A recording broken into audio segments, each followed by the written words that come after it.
This episode is brought to you by marketing consulting firm The Bonafide Lyrics and Marketing, LLC, where creativity meets business.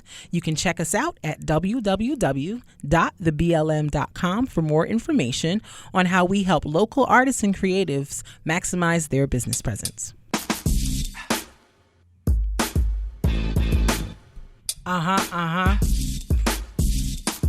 Yeah, boy. Yeah. It's the All Love, No Fear podcast. Hey. It's the All Love, No Fear podcast. Hey. Check us out. It's the All Love, Oh, No Fear podcast. All Love, Oh, No Fear podcast. Hey. What up? What up, African Americans? What up, everybody? Welcome to the All Love No Fear podcast, Zoom edition. Wow, yes, Zoom edition. This is what I'm talking about. Like, he be doing mad enough every time. I'm like, bro, like podcast, Mark. I'm here for it. Can we be excited? We can be excited, but like the Zoom edition. Like, you giving me, what is that? When Jada Pinkett was on the red carpet and there's like a picture of her standing posing all nice and Will is off to the side like, I'm like, sir, you're being weird. But yes, welcome. This is episode what, 22? 22, yeah. Yes, this is season 3, episode 22. And you know what that means? 4 more episodes until we go on a break. Oh my God, I can't wait. Because Michaela's like, I didn't like that. Well, who we have on right now, we have our host, Miss KB. Yes, that's me. That's on there. We have myself, Him. Mr. Mark Metapoetic Bennett. And we also have 2 guests. It's the Bennett. Please introduce yourself. Introduce yourself. My name is Michaela. I'm back. Back. Popular as a man, in the words of Big Frida. Raleigh. Hi, Raleigh. You want to tell them something? Intro, go ahead. I like long walk from the beach. I'm here. What's up? I can't even picture you walking on the beach. What are you talking about? I'm like, in my head, like, just Raleigh walk on beaches. I will say. He's lying about that. I don't believe him. We can walk for our honeymoon. You know, you have some tapping step. That's fine. I'm like, somebody's lying. No. Liar. All right, but how y'all doing? How was your Christmas? How's it going? I had to work. Yeah. Oh, you was at the job? So, it's okay. There's a interesting story. Got it. Word.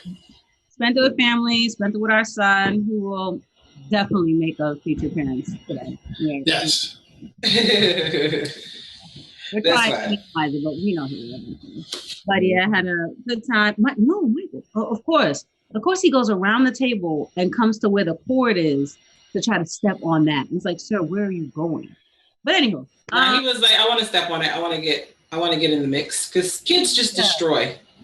I don't think it's their intention. They're just destructive humans. I think they look to destroy themselves and destroy property. That's their mission. So, Yeah. We spent it. We went out to Suffolk. We went out to Queens, saw fam. So it was a lot of traveling. Oh, okay. I was in the streets. We was in the streets. Nah, I was in the streets. I was laying on the ground changing a flat tire for this girl because she wanted to leave on time instead of calling Geico. You know what? Look, if we're gonna go there, the tire has been going flat for Lord knows how long. And I've been saying, Raleigh, gotta put air in the tire. Raleigh, gotta put air in the tire. Like literally, as soon as you go in the car, turn the key, it's like, yo, holla at this tire. And he ignored it for a good minute. Then he finally does put air in the tire. And then within a day or so. A day? I mean, when did you put the air in the tire? Like a week and a half ago. Really? Yeah. Oh, okay, fine. So he finally puts air in the tire, and then the tire go flat. Oh. Yesterday, get up, Christmas Day, trying to go. No. And then Malik, of course, he never tell the whole story. So then after this whole tire situation happens, yes, he was in the street. I tried my best to assist, but lo and behold, I am pregnant. I can do but so much. Right. I was in the car kicking. He want to go somewhere. Right. No, you put a toddler in the car, you got to move the car. So now that is a fact. That is a fact, Jack. I don't know why. What's the fact? Now, after that whole situation happens, I say to Raleigh, I can't be driving around the world with this spare. Put the tire in the trunk so that when I pass by a fixed place, I can fix a tire. Raleigh says, no. I was like, no, I don't think you could ride on the highway with a spare. Raleigh says, living dangerous. Raleigh is like, no, just go slow. I'm like, I don't think you're supposed to do that. No, I don't think that's what we're supposed to do. But once again, pregnant, what am I gonna do? I can't put the tire in. So I go ahead, I go to family's house. My brother sees that spare. He said, what's going on? Is Raleigh trying to kill you and the kids? I was like, I don't know. Apparently, he's trying to cash in on this life insurance. I don't know. So then my brother drives over here, takes the tire, puts it in the car so that I can go and fix this tire. Okay. Probably going to half stories. Look at him run off. Not half stories, Jesus. What I will say is you can in fact drive on a spare though. But not on a highway. You're not supposed to. No, you can. You drive. Wait, what is that? It's true. You drive slow. But nobody likes driving slow on the highway. It just sounds extra precarious. It's like if you must, you can, but it's not recommended. More so, spare, fixed tire. Just use it when you're en route to go fix that, and then you can drive on the real tire. I'm just saying. I understand. I understand. It's a lot of work. Sometimes you're like, all right, I'll get to it. Yeah, it sounds. It's just frustrating. So I understand his plight because like I'll get to it. Can you just go to work? Yeah, like I'll get to it. I'll come back. Meanwhile, everybody could have had died, but okay. Nobody's gonna die. You don't know that. No. On these streets, you don't know. And there's precious cargo in this vehicle. No. All I'm saying is the spare car doesn't make you die. It's just driving. It's just driving car. It's not more death friendly. It's just a spare car. It's just a spare tire. That's fine. Whatever. I just feel like you're not taking this concern seriously. Kristin, no. He will have you driving on the spare tire. You be careful. Yes. No, I've driven on the spare tire. I have. And I've been in the car the whole time like, so. And do not hit me with, but did you die there? Don't do that. The tire is smaller. I said, don't hit me with did you die though? But did you die? No. Back in the day, I used to drive on a spare tire for weeks and hit and switch and everything. Because you do what you gotta do. Like, all right, don't you people love yourselves? No. It's just a tire. It's just drive slow tire. It's just a drive slow. To me, it legit looks like it could break at any point in time. Spares look mad suspicious to me. I don't trust them. I don't trust them. It's just a regular tire. I don't trust them. You just drive slow. I don't trust them. I don't know. Y'all make me nervous. Oh my God. That would be the name of this entire episode. Because now, as you said that, I heard the Kanye track. Drive slow, homie. Oh yeah, I forgot about that. Song. So busy. Let's move on to the Love and Lose It. Yeah. I'm still listening. Okay, look, I love pre-crazy Kanye. I love him. Once he was always crazy. I was like, he was always crazy. I guess when his crazy really came out, like I guess my Twisted Dark Fantasy was the last one for me. No, his views just changed. He was always crazy. It's just as crazy went to different views. No, but like when he went to Jesus and all of that, I was like, all right, Kanye, best of luck.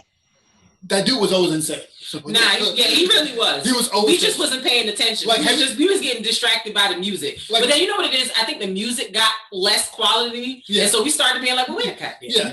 Good music. Good music will cover up a lot of stuff. Yeah, because if you go back and listen to his interviews, he's been saying wild stuff for a while now. Yeah, like it's not new. And don't listen to him. Listen to other people talk about him. He sounds insane. Yeah. I think once his musical quality started declining, we was like, you know what? Yeah. I don't know if I'm with all this. Like I heard Jamie Foxx was talking to him, and he was acting like, no, son, the next best thing. Jamie Foxx was like, relax. I didn't pay attention to Kanye outside of the music. It was just the music for me. That was it. Yeah. No, yeah. I think roundabouts 2006 he started making a left turn. And it was like, okay, all right. I mean, yeah, okay. Like just listen to how everybody talks about him. He was off for a long time. Yeah, but like his offness only works when he's a celebrity. Like as a regular person, Yeah, you would never person with Kanye foolishness. No. Yeah. So what was we listening to the other day where they were talking about the fact that 60,000 people voted for Kanye in the presidential election? Like 60,000 American people willfully like bubbled Kanye West as an the worst part with the whole thing is Kanye West came on and was like, "This is the first time I voted." So the first time you voted is for yourself? I mean, if one is going to vote, so the first time you vote is for yourself? I mean, in his defense, if it was my first time voting and my name is on the ballot, who I'm gonna vote for other than me?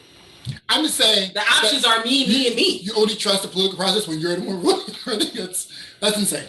I mean, what would have been more insane is if he had actually won. That would have been some ish. The situation we have right now.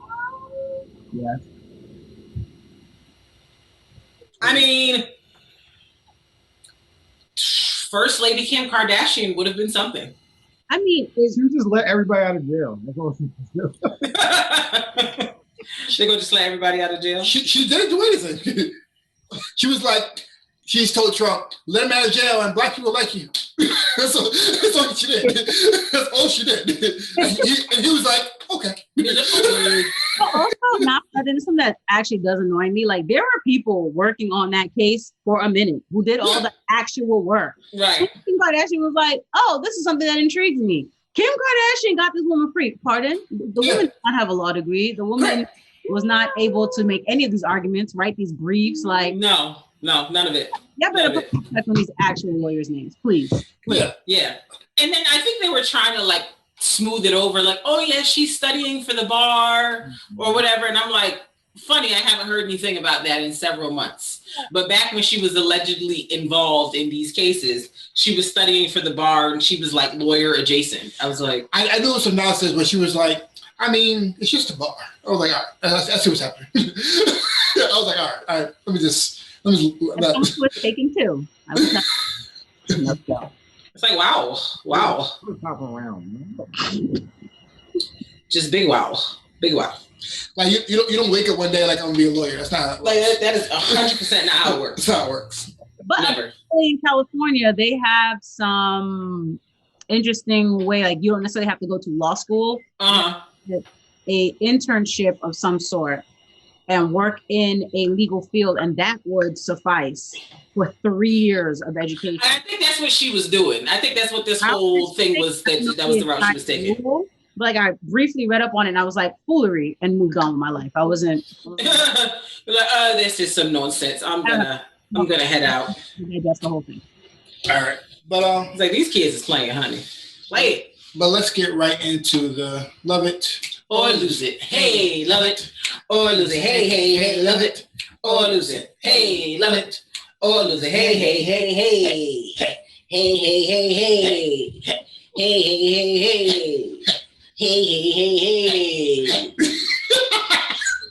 Hey, Michael, you better give us these moves, Poppy. Michael not playing with y'all. Michael giving a two-step. He's giving. Like, oh, okay. Michael's like, oh, this my jam. This my jam. Yes. So we need Michael. We would like to hire Michael as our official podcast intro dancer because he was giving. Okay. Earn your keep, Michael. Let's go. He was giving, and I appreciate it. Michael's a fan. We love fans of all ages. You know. Yeah. All right. So let's play Love It or Lose It. What do we got? Topic. How do I call this topic? It's Black producers who also produce other content, I guess. Okay. Interesting. Nice. Who also produce other content, and I guess when you're loving and losing it. So loving and losing, you have 4 choices. It's when you lose, you got to throw away everything that comes with it. In the garbage. Everything that they have, everything that they brought together, brought to light, everything that comes with it. Or love it and hold on to it strong. Forever and ever. Let it go. The 4 choices are Diddy, Dr. Dre, Master P. Oh God. And the RZA. RZA, Master P, you said? I don't like this. This is stupid. I don't want to play. I'm not playing. I would like to be excluded from this narrative, as the good kids say. Like, Master P was like the person who owned a lot of stuff. Yeah. He brought a lot of things with him. He does a lot of stuff in just New Orleans in general. Oh, Florida? Oh. New Orleans. Yeah. He does a lot of stuff. Florida's Yeah. Diddy, you know all the stuff Diddy has done.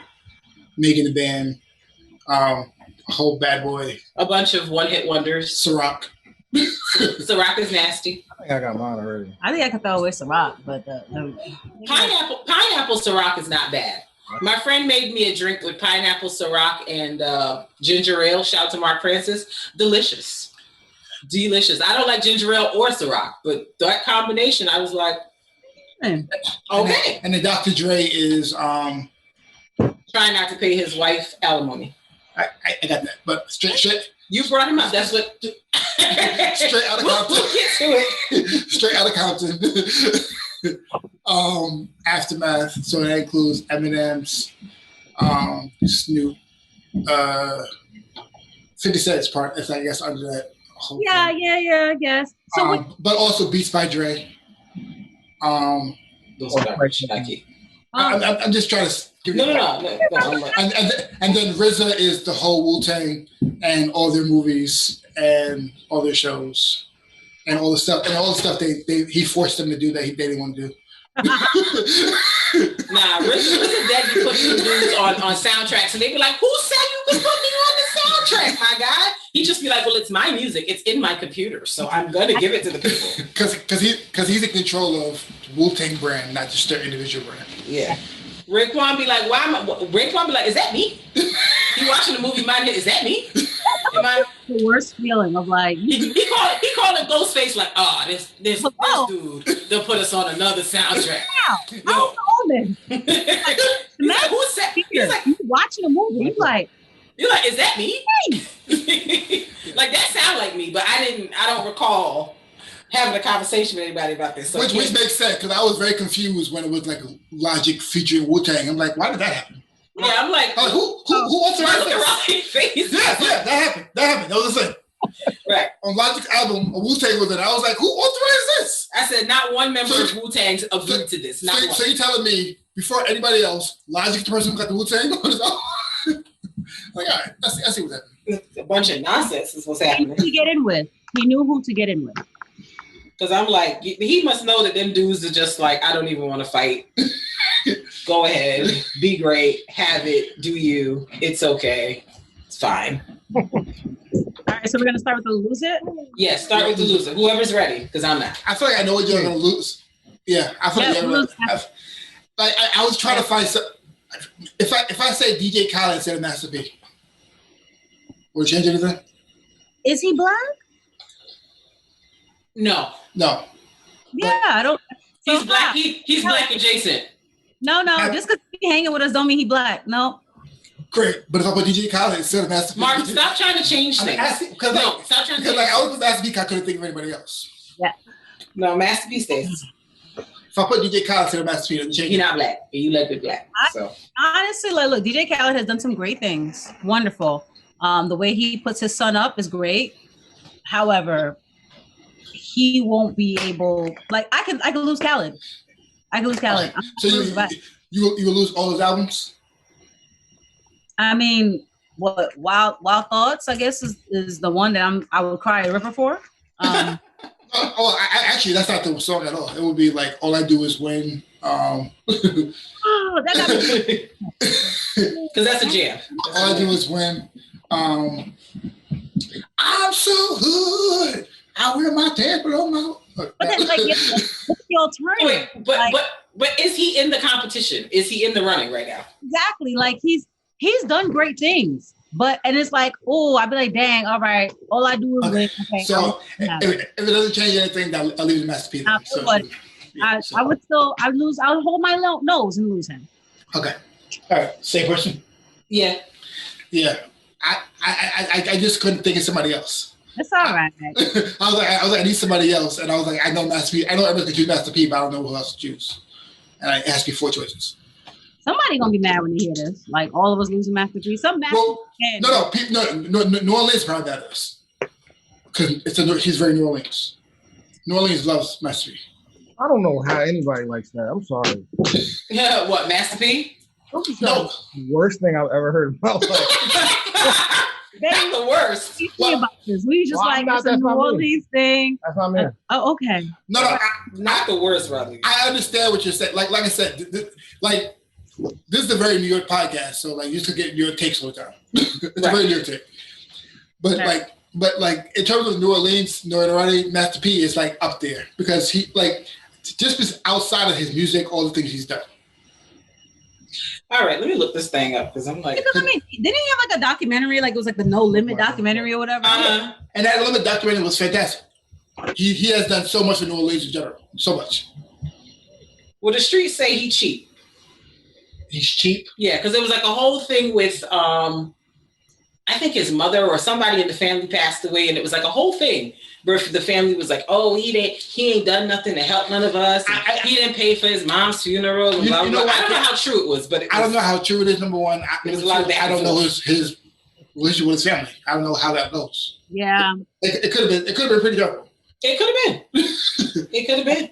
Because like if he's estranged with them, like why would he? Because the fact how much he gives to everybody else, he only gives his family means something. Yeah, something about you. But he gives to everybody, so he doesn't give to y'all. It's something going on. Yep. Good job. Yeah, I've got my choice. Yeah, I've never been interested in Master P or Romeo, so I can't really. Yeah, and that growing up hip hop show, have y'all ever seen that? No. The season with them, like it makes them even more unlikable. Like if you didn't like them before and then you saw the show, you were like, oh God, these dudes are like just a-holes, the both of them. I mean, I remember being young, I never liked Romeo. When everybody was like going back and forth between Bow Wow and Romeo, when that was like the competition, I was team Bow Wow all day. It was never a fair competition, honestly. Whenever somebody said they liked Romeo, I was like, for what? Like, I don't know. It was never a fair competition. What, Bow Wow, Romeo? Yeah, No. Bow Wow, he was in there for way too long. But also, Bow Wow had done it different. His inspiration was different. His style was different. It was better than Romeo's. Who was he going to be compared to at that time? And Bow Wow had movies. Yeah, Bow Wow's an actor. He keeps trying to make this rap thing happen. He's an actor. He should just stick to that. But that's neither here. That's another conversation. Yeah, like Mike. Yeah, he had like Mike. And what was that other one? No, that other one was when he was older. The lottery ticket one. But he was older then. He wasn't a kid anymore. Roll Bounce. Oh yeah, Roll Bounce. I like that movie. Oh, I'm sorry. Nah, it's cool. No one will die. We'll figure it out. But I love Roll Bounce. I do. That was super cute. All right. So who's y'all's losing? Who y'all losing? No, we both said lose. Master P. Oh, Master P? I'm losing Master P too. I don't know if I had said. We all said lose. Okay, great. Master P. Yeah. Who do you love? Wu-Tang. RZA, sorry. Yeah. RZA is Wu-Tang, so they're interchangeable for him. I almost said Diddy, but yeah. Other than Biggie, I'm like, whatever. Not Black Robinson? Not Loon? Whoa. Not Loon? I've been like, whoa. You not gonna give Loon some action? You gonna do Mace like that? You gonna do Mace and Bethel like that? Not gonna Harlem Shake? I don't really. Mace is a valid reason, though. Yeah, I think like Kristin said it really well earlier. It's like he has a lot of one-hit wonders. Or a lot. Like if not one, maybe a two-piece, but like not really a full meal. And I like what was some girls from the Making the Band? What was they called? Danity Kane. I love Danity Kane. I thought those albums they gave us was lit. And Day 26, I love them too. So I'm like, Diddy gave me some valuable things. So Diddy gave us great content. Like great. He has like his stand will forever be a part of our history. It was fantastic. Yep, forever. As like Kristin was talking about Kanye, and she was like, of course, I would just go for me. I was thinking Dylan. Like that's a kind of lie. And he is quite entertaining as a personality. Indeed. That is hilarious. I watched Making the Band every episode as it came on. I watched that. Yeah. So like he has, and like my view on how he operates, I'm not sure if it works. Well, it doesn't work because it hasn't worked. But like his way of doing things, he's always been like, I'll put all my effort into your first single, and then he's like, all right, you got the rest. Oh, you can't figure it out? It's not my fault. I gave you the first single. Yeah. And that's how he's always been. Yeah, I also like one thing that bothers me about him is that like he will put his name all over something that he did not put as much work into. So like, what do you mean? About like Keisha Cole and Last Night, that track, she did so much work on that track. She sang that track. I remember the first time I heard it, I was like, oh, this song is fire. And I was looking for Keisha Cole's song. Lo and behold, it's on one of like Diddy's mixtapes and she's featured. Like, what I will say is this. What he puts into music is a lot. Like I said, the issue with feedback is what, because he puts a lot into, like, he's a fantastic producer. He's a fantastic A&R. He's a fantastic marketer. He does all that stuff, which is why it's a problem after he leaves. Because, like, no one else has the money he has or the influence he has. yeah. So, like, they can't match that after. Yeah. And that's the problem. That's fair. But he is fantastic. Like, I think he gave Jay-Z all the beats for American Gangster. Oh, he did? Okay. Like he told Jay-Z, I have a bunch of beats. Hey, you want these? I have a bunch of old school beats. And Jay-Z made American Gangster. So like he's great at like a lot of different things. He's great at influence. It's like people always try to say DJ Khaled will do anything. He like people don't understand A&R, if you're a good A&R, it is valid. Right, because DJ Khaled be getting very, very high profile, high cost people together. Like very few people can get Rihanna on a song at this point. She doesn't want to do music. The girl wants to do makeup and cookbooks. So the fact that he got her to do Wild Thoughts, I was like, he must really have some type of finesse to him to get, because that girl don't want to make being A&R is a thing. If it's like a lot of people don't A&R anymore. Yeah. But being A&R is a thing.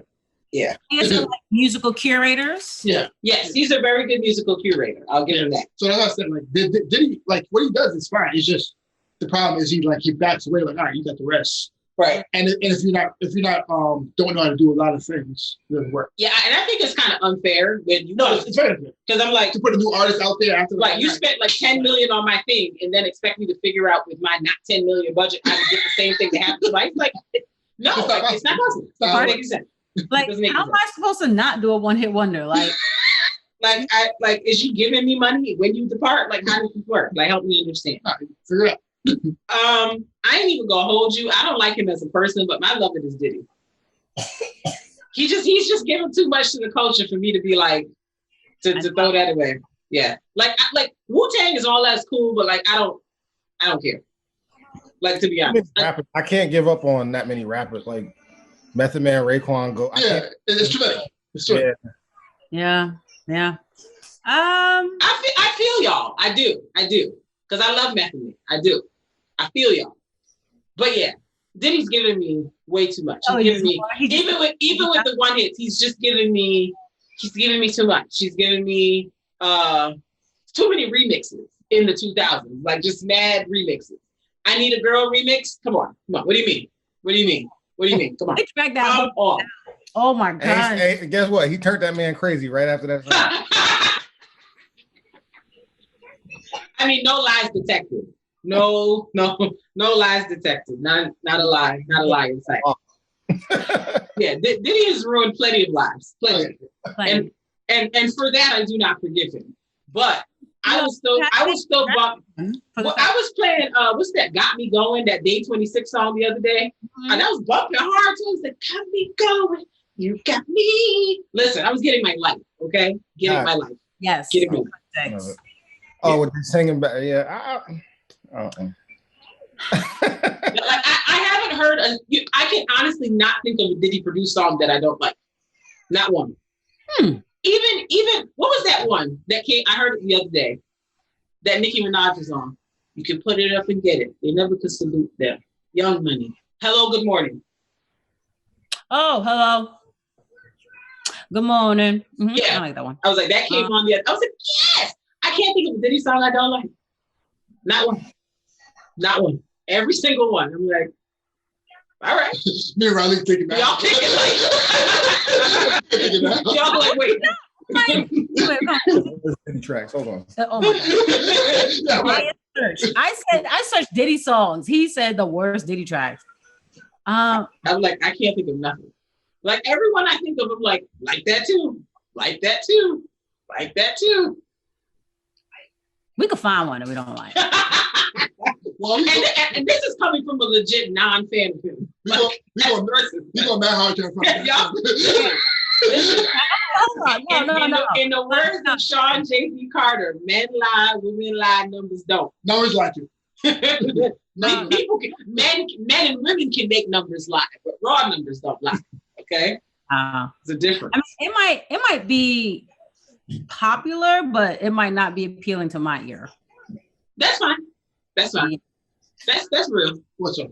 No, she was just saying there might be something that he has that is popular, but she might not necessarily like. But I'm like, there's nothing I don't like. I'm like, I like it all. Even and mind you, I feel like as a rapper, he is like subpar. I hate hearing him rap. Well, he doesn't write. He doesn't rap, so I hate it. However, it's like he knows what to do to make something sound like some jazz. Yeah, but like because like he has like people have written for him all the time. Like Jay-Z has written for him, Jadakiss written for him. Mm-hmm. Yeah. Like Snoop has written for him. Like people have heard of him. Yeah. He has a lot of stuff. I'm looking at this list. I haven't heard some of these songs. Yeah. But I'm pretty sure I don't like a lot of them. Yeah. Like, I'm looking at the songs and I'm like, I don't know what it is, but I don't want to sit here and play it during the podcast and be like, oh no, I don't know that. Like, there's songs in there I know I don't like from Diddy. Yeah. Maybe songs that he produced I didn't know was his. Who knows? Okay. Yeah, like he has songs on, of course. But now it makes me challenged to go see if I can find one I don't like. But literally, I can't think of one that I do not like. Like I like all of them. But I think when you think of all the hits, I'm pretty sure there's like a lot of B-sides first. No, I'm not here for Diddy B-sides. Sorry, I came to the party for. Let's go. The thing is, I can't call somebody like a top artist so I don't like a B-sides. That's fine. I learned about guys listening to this podcast. I was like, okay. If I only like the hits, I can't. It's not That's fair. Well, I'm gonna mix it up, and I'm gonna say Dre. Okay. Tell me more. I'm rocking. I'm gonna say Dre because I do like the way he puts things together. I can't do Diddy. He bothers me, so I can't do Diddy. I experienced the same botheration. This is a hard choice. Botheration. I'm with ya. He does a great job. He does great contributions, but I just can't. And so I was like, all right, but I also can't be rude and lose him because that's just a lie. Right. So I will go with Dre. I do appreciate the work that he's done, with NWA. I appreciate his hustle. I like his story. He gave us people like Eminem, who are very different. I like him. I can't say I like Eminem.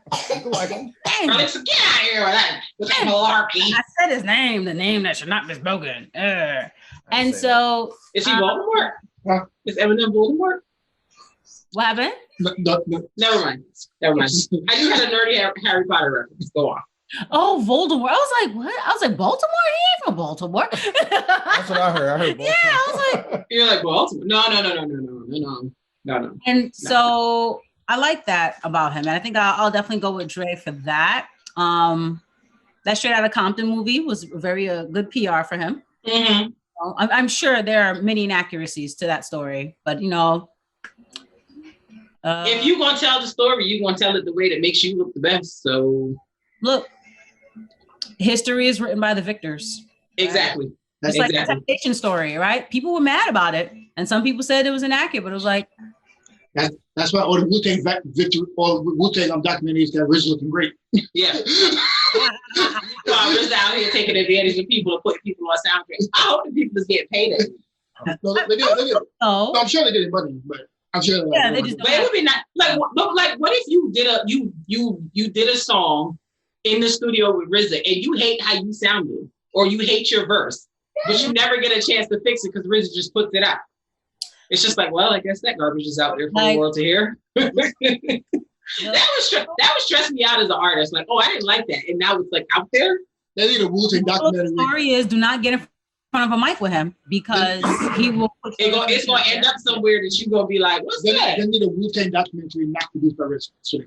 Yeah, because I need to see the T from Ghostface Killer's perspective. I need to know how do you feel about the situation? That's what I want to know. The problem is like the problem with Ghostface and Raekwon is gonna be some stuff about them knocking somebody out or quote unquote maybe killing somebody. So I don't know if I don't know how to put it out. I mean, they would edit that part out. Raekwon's the craziest person. He's insane. Oh, I've always been concerned about that young man. Raekwon's insane. But I feel like they would do a good job of like not showing us that. Or like I don't know if Raekwon cares. That's what I'm saying. He should. I mean, freedom is important. I don't think he cares. I don't think he does. You don't believe it? You don't believe it? Oh, Raekwon, that he care whether or not they talk about him killing people? Allegedly. The actor. Allegedly. Yeah, he probably doesn't care because. I'm like, I want him to care. I want him to care. Please like, care. Raekwon was like Ghostface was insane, but Raekwon was crazy. That's why Raekwon was to himself all the time. He was like, he was crazy for that, but like leave him alone. Yes, Raekwon's the person who punched Joe Budden in the face. Oh, that's what I believe it. I believe it. Because I'd be entertained. I was there for that. I was Oh, backstage, but like everybody ran off the stage, and that's when it happened. I was like, you was there. Yeah, it was at the- Oh, you were at the actual concert where it happened? yeah, it was on Oh. it was at Jones Beach Theater. Oh, okay. Oh, they was on Long Island fighting. Oh my goodness. Why he punched him? What happened? What was the story about that? Joe Budden was out here talking crazy about Method Man. Because like Method Man is the peaceful one. Method Man's always trying to like, so like you talk about Method Man, but Raekwon's like, nah. We're not gonna talk about it. And he got ran up on. And I assume Raekwon beat him up. It's Raekwon. So yes. Right. Okay. But What's their relationship today? I think Joe Budden has apologized to. Well, yeah, because he's gonna get beat up again. Yeah, like Joe. I don't think Raekwon is suddenly like, oh, you know what? I'm not fighting him. That's why I like Joe Budden podcast, because Joe Budden like talks a lot about. What happened? Something else not supposed to fly flew. And Yeah. Michael had the same face, like. Yeah. Joe Budden, I like the podcast because he really plays like a lot of stuff he's done before. He's like, yo, what's wrong? Drugs. He was like, Drugs.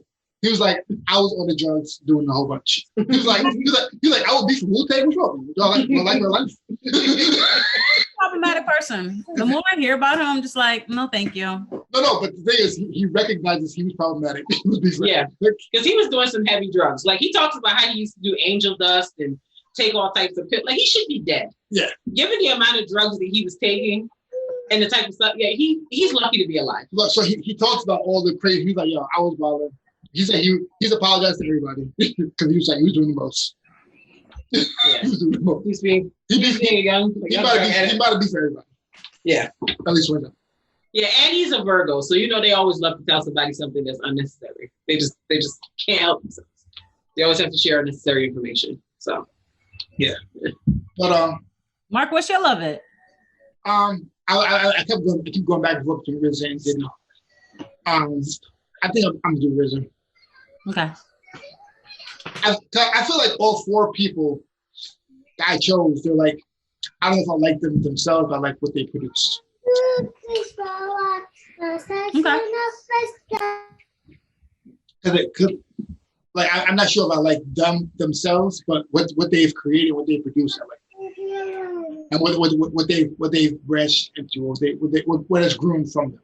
So, you know, like the funny thing is, you get Slaughterhouse when you have Dre. That's valid. That's valid. Well, Slaughterhouse comes from Dre. That's a tree branch of Dre, Eminem, Slaughterhouse. Yeah, I do enjoy Slaughterhouse. I ain't even gonna hold you. So that all comes from that tree. So technically, like when I think of Dre, I also think of like you would think of Snoop as well, right? So that's an extension right there.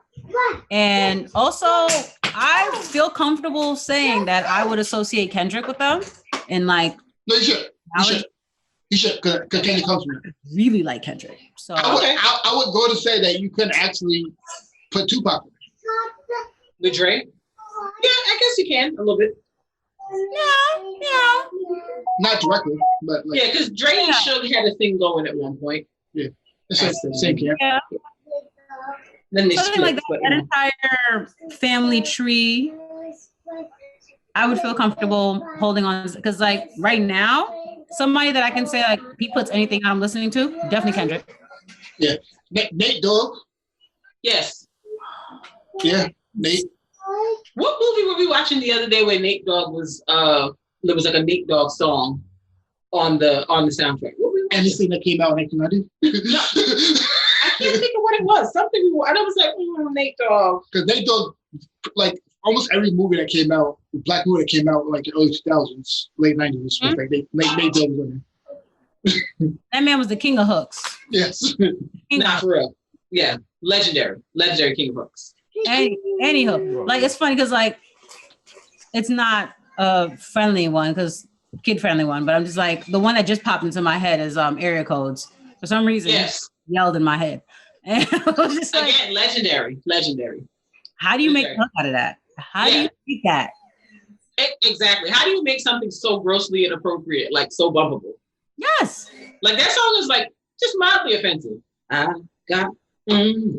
Yeah. The way he comes in there. The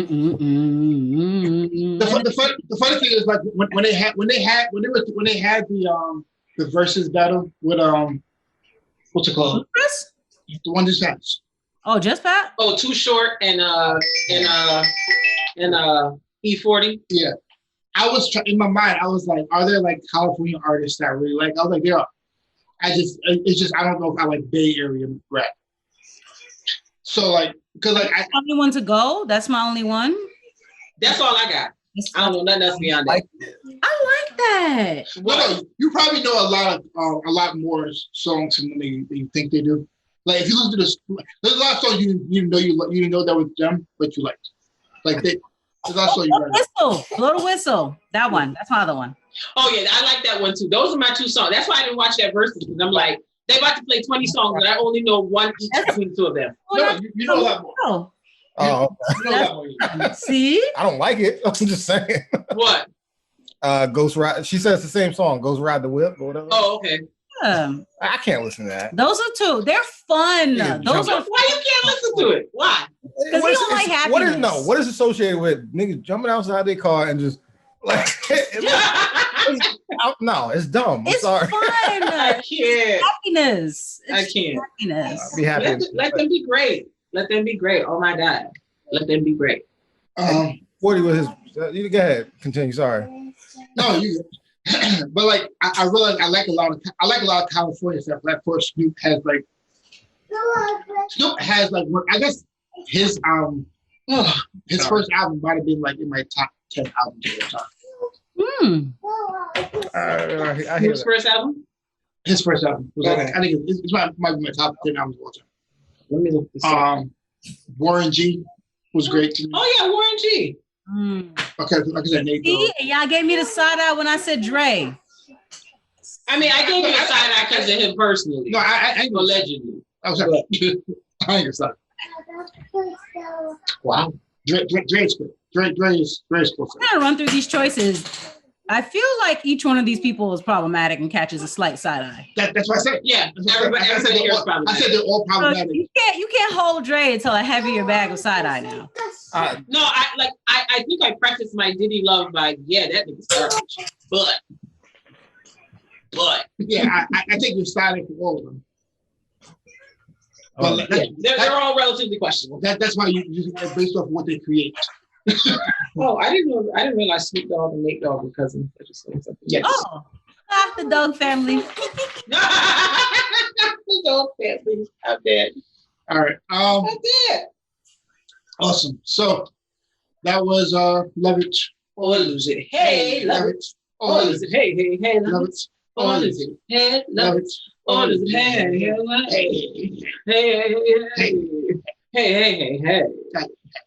So this is our end of year episode. End of year wrap up where we rank the things for the year. Rank the things.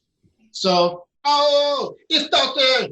It's Mr. Good in the house. It's Mr. Good in the house. It's Mr. Good in the house. It's Mr. Good in the house. Hey, it's Mr. Good in the house. It's Mr. Good in the house.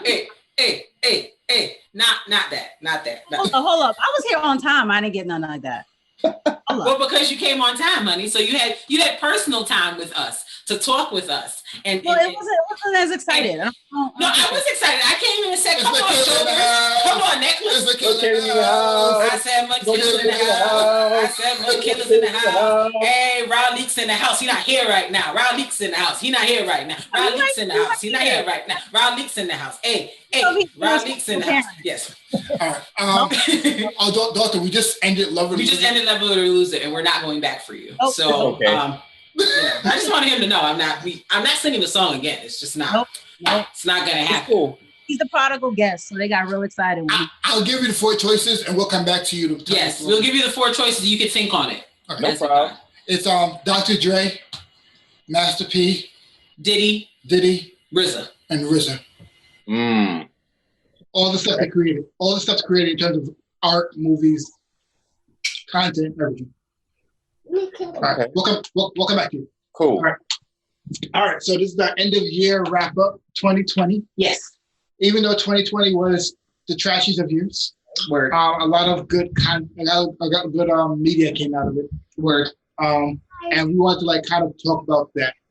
I guess in terms of music, which one are you doing? The albums first? Yeah. You start with albums. So we're thinking about doing albums first. I guess what were some of some great albums that you've done? I guess this listen to this year. Well, I have my list prepared because I came prepared. So I guess Raleig's not gonna like this one, but I don't really care. Pop Smoke, Shoot for the Stars, Aim for the Moon.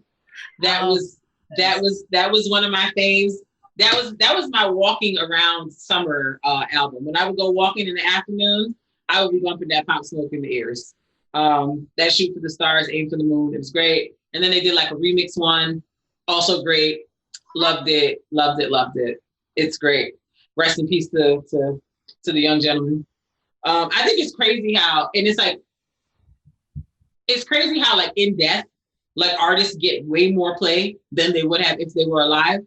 Because I've heard Pop Smoke's music as promos for shows. I've heard it just random places. I would for such a regional artist in such a not well-known brand, genre of music, to be so widely exposed, I'm big appreciation. So that was one of my favorite albums of the year. It was a little too much Quavo on there, but whatever. Because I don't think Quavo is the great. Takeoff is the best rapper in Migos, if we're being honest. But we're doing this? Takeoff is the best rapper of the 3 of them, if we're being honest. But Quavo be out there. He's the popular one for some reason. So there was a lot of him on the album. I think he was a co-producer, but that was one of my favorite ones. Pandemic Project by Toby Nwigwe. That was another one of my favorites. It was a short album, but it was a goodie. It was every single song I liked on there. I like the way he raps. I'm not usually into Texas rappers. I don't know why. It's just not my idea of a good time. But I liked him. Thank you, Mark, for putting me on. That might have been the best gift of 2020 was getting put on to Toby Nwigwe. Because I legit went back and listened to all his old albums. I was like, oh, this don't be spitting. So yeah, that I think Toby might have been my greatest discovery of 2020. No joke. Because before Mark played his stuff for me, I had no idea who he was. And I probably wouldn't have paid attention to him because again, I don't care about rappers outside of New York. So I don't. It's the truth. I barely pay attention to New Jersey rappers. So it's not even a regional thing. I don't even pay attention to New Jersey rappers. So yeah. So yeah, Pandemic Project. People by Jonathan McReynolds. How many albums you gonna say? 5. What if we get stuff? 5. So yeah, Jonathan McReynolds released People, I think in April.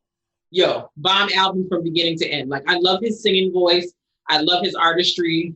And I like the way he puts words together to write songs. Nobody is writing songs like how he writes songs. It's really relatable metaphors, but it's not corny. Just listen to it. It'll bless you. Bigger Love by John Legend. I really liked a lot this year. I played that quite a bit. I think my favorite song on there is the one with him and Janae Aiko. You Move, I Move. It's such a it's like a wedding song. It's like a first dance kind of song. It's so romantic and Jhené Aiko, she's not the greatest singer, but like her voice and John Legend's voice go together just the right way. Because I feel like John Legend has a very like specific type of voice, and it's like not everybody can kind of blend with that, but the two of them together is magical. What happened? It's kind of a yodel. Kick him out of the Zoom. You will not besmirchify the good name of John Legend in that way. No, you will not. John Legend has single-handedly made one of the greatest R&B albums of all time. That first album, Get Lifted, that is a banger from beginning to end. Oh, come on and go right now. There's something. Come on, you already know where it's about to go. Baby, when I used to love you, man, I still sing that song. Hey. I'm not saying it's not good. I'm just saying it sounds very yodelish. Huh? I'm not saying it's not good. I'm just saying it sounds very yodelish. You watch your mouth, okay? We're gonna cut his mic off. Not as far as John Legend. Cut his mic off. Where's Star and Buck Wild when you need him? Cut his mic off. Cut his mic off. He ain't here talking wild. His mic off when he start yodeling. Nah, he's not a yodeler, okay? No. And if you were here, I would throw my phone at you, Naomi Campbell style, but you're not. You watch your mouth. You're not speaking about John Legend in this way. Rude. And my final favorite of this year, Ungodly Hour by Chloe and Halle. Them two have to sing, okay? Okay, Beyonce knew what she was doing when she took those two under her wing and signed them. I don't normally listen to their music, but my friend kept telling me about it, and I started listening to it and watching their performances. I was like, yes, God, these chicks have given it. I'm not even mad. So those were my favorites, my top 5 for the year. My honorable mentions, King's Disease by Nas and Extinction Level 2 by Busta Rhymes. Those two I also did like. The Nas one, I ain't even gonna hold you. I think that might be the best put together Nas album I've ever heard. Because I feel like yes, Raleigh.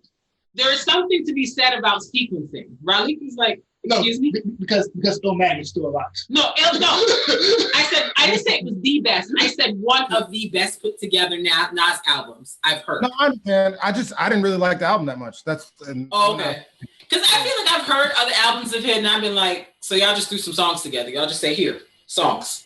At least King's Disease, I felt like, okay, I can follow the sequencing of why you put this one here and what story you're trying to tell. Like some of his albums have legit just been like songs. Like, yeah, that's true. And I feel like I like an album where I feel like it's telling a story from song to song and I can kind of follow it. Yeah. I don't like when people just throw songs at me. It's like, well, what is this? How is this tied to the next? Okay. So I liked it because of that. Because I feel like that's why I haven't been able to get through many Nas albums. It's just like, child, it's a lot. It's a lot of songs on here. And you're rapping well. It's not cohesive. So I appreciated the cohesion of this. And Extinction Level 2, I love Busta Rhymes. I'm a huge fan. And had to give him an honorable mention. Because that song with Anderson .Paak is everything. Who wants to go next? Who's next? I'll go next. Yes, Dolphin Gooding. All right. So ready. My top 5, dead or alive. Nah. Top 5 albums of the year. So Lecrae, Restoration. Okay. I really enjoyed that. I feel like he's continuing to grow as an artist. His message isn't being diluted, but the beats are bopping. I mean, like I'm able to bump this in the car and still get my praise on a little something. So I like Lecrae. 2 Chainz, So Help Me God. I enjoyed that. It's probably not the highest on my list, but he did have a couple of joints on there, like the one where he sampled Piece of My Love. Okay. Locks, Living Off Experience. That was just straight New York gutter. Like brought me back to 90s and when I was hard to put that on there. Like I just want to like shake somebody real quick. You know what I mean? Like Raleigh might be driving next to me in the patrol car, like we need to pull this dude over, son. Like, what's the matter with you, son?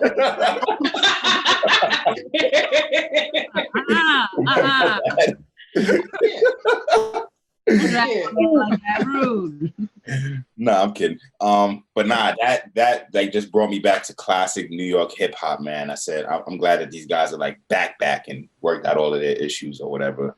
I did like King's Disease. I feel like that was one of Nas's albums that I can enjoy the most because usually it's just all bars for Nas, and his tracks are usually trash.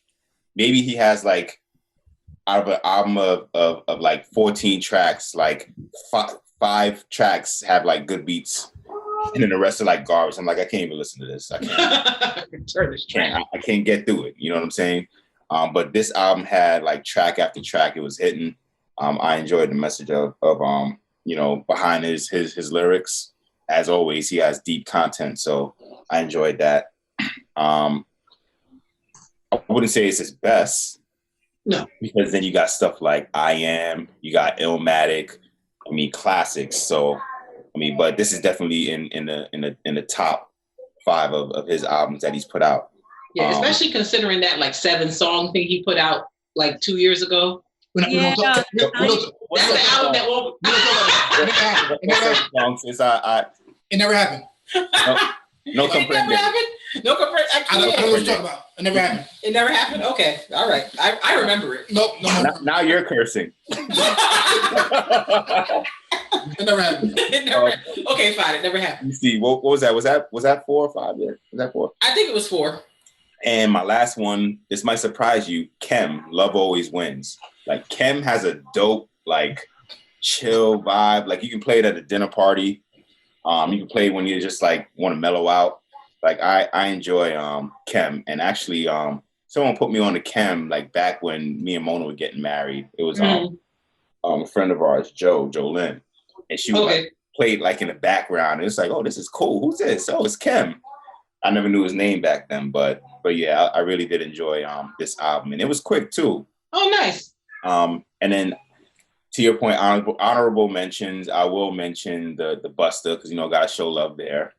I don't think I got through the whole Papoose album, but I think the tracks that I did get through were pretty good. Okay. What did Raleigh say? I didn't know that. Yeah, he did. Yeah. Oh. Yeah, Pap had an album. I think I might go listen to that when we're done here. Because I'm like, what tracks are on that again? Which is kind of a problem. So either the rest of the album was trash or I really didn't get to listen to the whole thing. So we'll see. I'll give you an update on that next month. Okay. But yeah, I think that's it for me. Okay, cool. All right. Raleigh? Beemans? All right, I'll go. I got Sky Zoo, Milestones. Okay. You guys heard that? It's like a nice dad album. You said Sky Zoo? Yeah. Like Sky, like the animal place? Like what? Like Sky, like above us, and then the animal place? The animal place. Zoo. You said. Oh, zoo. yeah. Okay. So I'm like, huh? I'm trying to look it up. I'm like, okay. Gotcha. I was just like, are you talking about like the animal place? Gotcha. Dinner party. It was it was four different artists. Like there was a jazz artist, Kazami Washington or something like that. His name is Kazami Washington. Yes. Yeah, I've heard of him. Wait, dinner party? Yeah. Did they have dinner party remix also? What? Did they have like another dinner party remix also? Not that I know of. This is the name of the album though. Yeah, Robert Glasper was on there as well. Yeah. Mm-hmm. And Terrence Martin. Mm-hmm. Yeah, nice one. Albums. What else we got? Oh, there's 2 artists you probably never heard of. Maybe you did. I don't know. You guys into music? Tall Black Guy. He does a lot of like instrumentals and stuff. I haven't heard Tall Black Guy. Okay. I've never heard Tall Black Guy. Okay. And then there's this indie soul artist, Liana LaHavis. I love Leanne LaHavis. Oh my God. Yes. And her album. Yes, I think she was a featured artist on one episode. Yeah, I love her. Her voice is everything. Yeah. Everything. And Busta, definitely Busta also. Yeah. Yes. All right. I like these options. What happened? I said shout out to you guys for putting us onto that album. Bus Rhymes. Mm-hmm. So I'm going through and I realized that I did not have 5. So give us your best.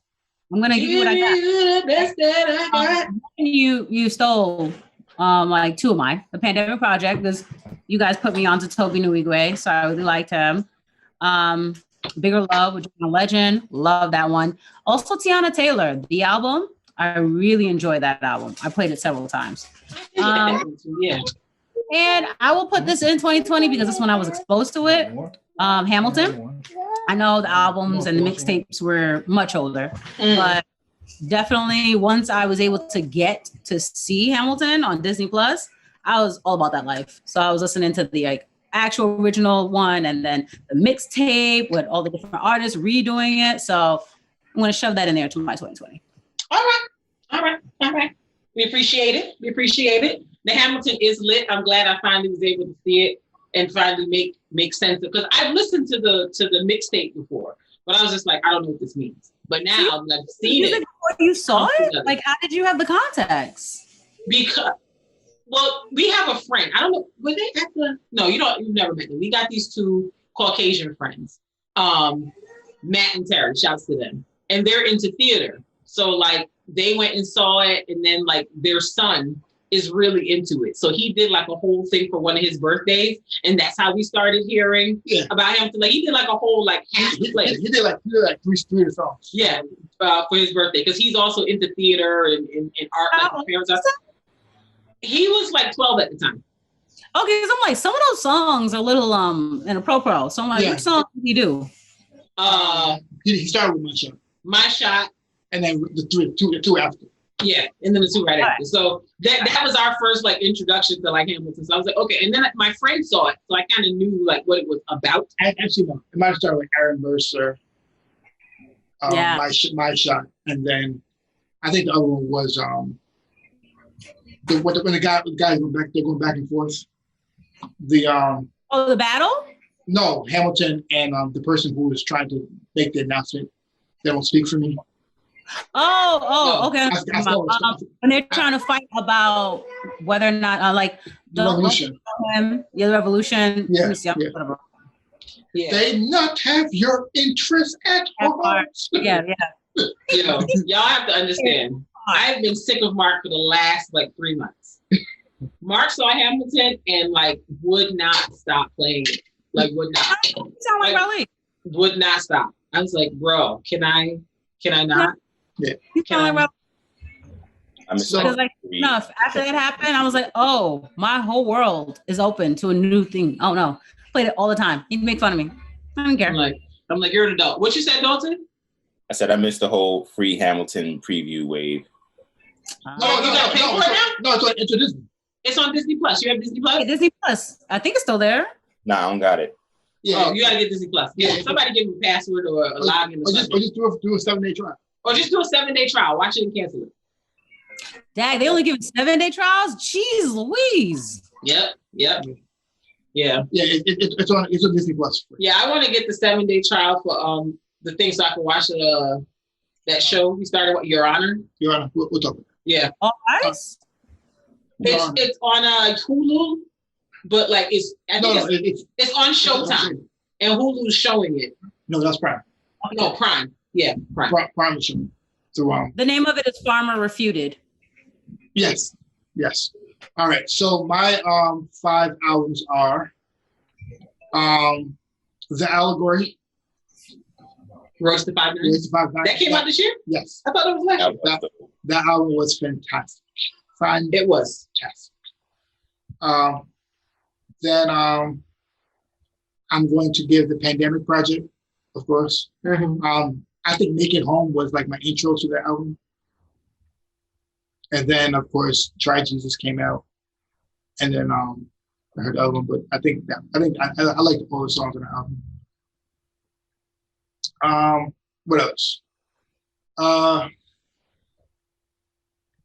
That was 2. I'm gonna throw in Busta Rhymes. I did play that a few times.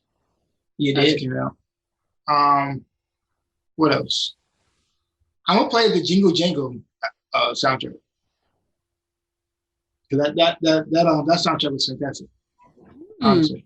Yeah, Anika Noni Rose was giving us the vocals, as she always does. Yeah. That was 3? Yeah, that was 3. I'm going to put in the Gospel According to PJ by PJ Morton. That was a good one. That was a good one.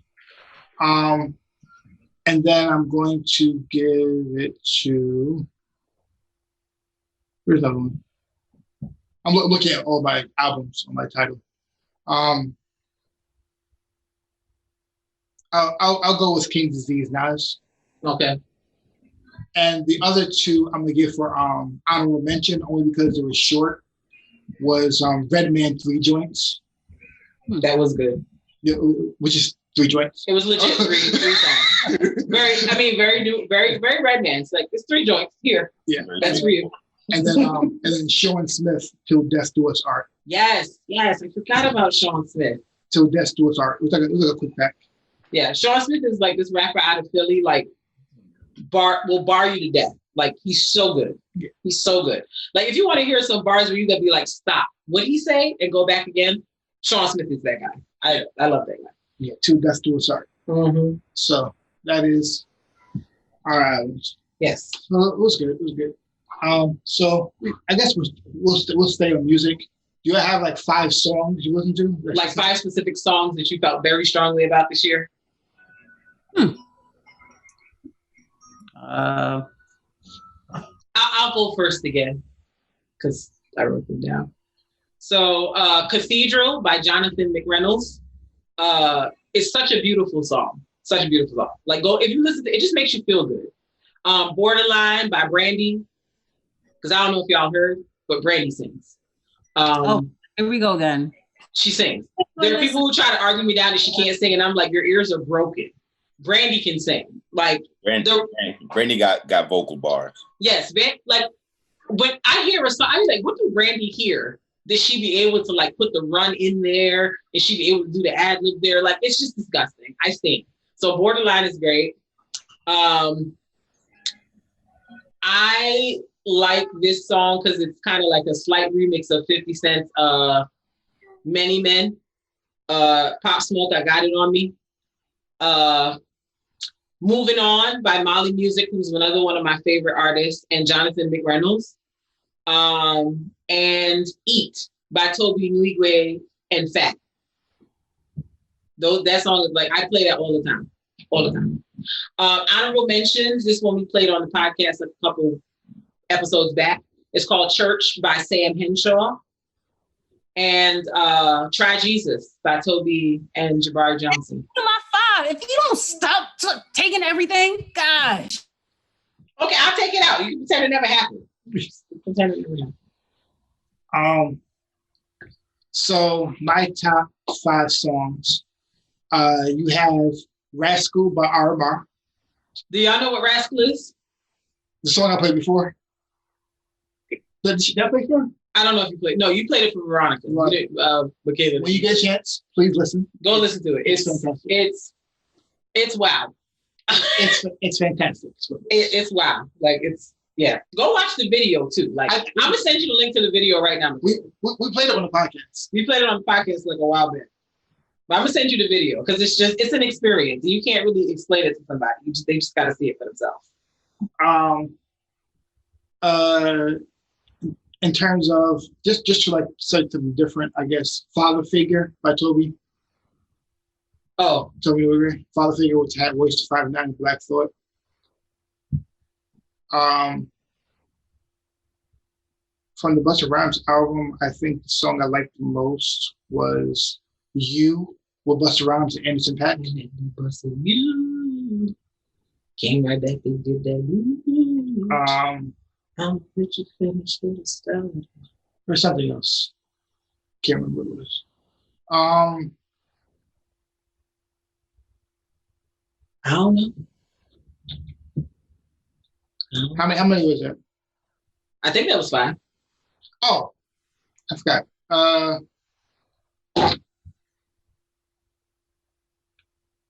Black Savage by Royce the 5'9". I never heard that one. You have. you're different. Let me see. Black. Who else is on it? Maybe I recognize it better. Oh, and then Jim Jones album came out this year. Jim Jones? I've got to put that in my mention. Jim Jones album was special. I thought it came out last year. Was that this year? I thought it came out. I thought it was last year. I just googled Jim Jones and the Killer. Oh no, the deluxe came out this year. The El Capo came out. Yeah, it was last year for sure. Okay. Not Jim Jones Kool-Aid. This is the ghetto. All right. Who else got some songs for the kids? Who got songs for the kids? Who got songs for the kids? Songs. Songs for the kids. Songs. Who got songs for the kids? Songs. Who got songs for the kids? Songs. One was Rhapsody's "Pray Mama Don't Cry." Okay. Impressed by that single. Yes. Yes, you're right. Yes. You're right. And then there was "Remember Us" on the John Legend. Yes, I like that. I like that too. Yeah. A lot. It was "Low Key" on Tiana Taylor's. Okay.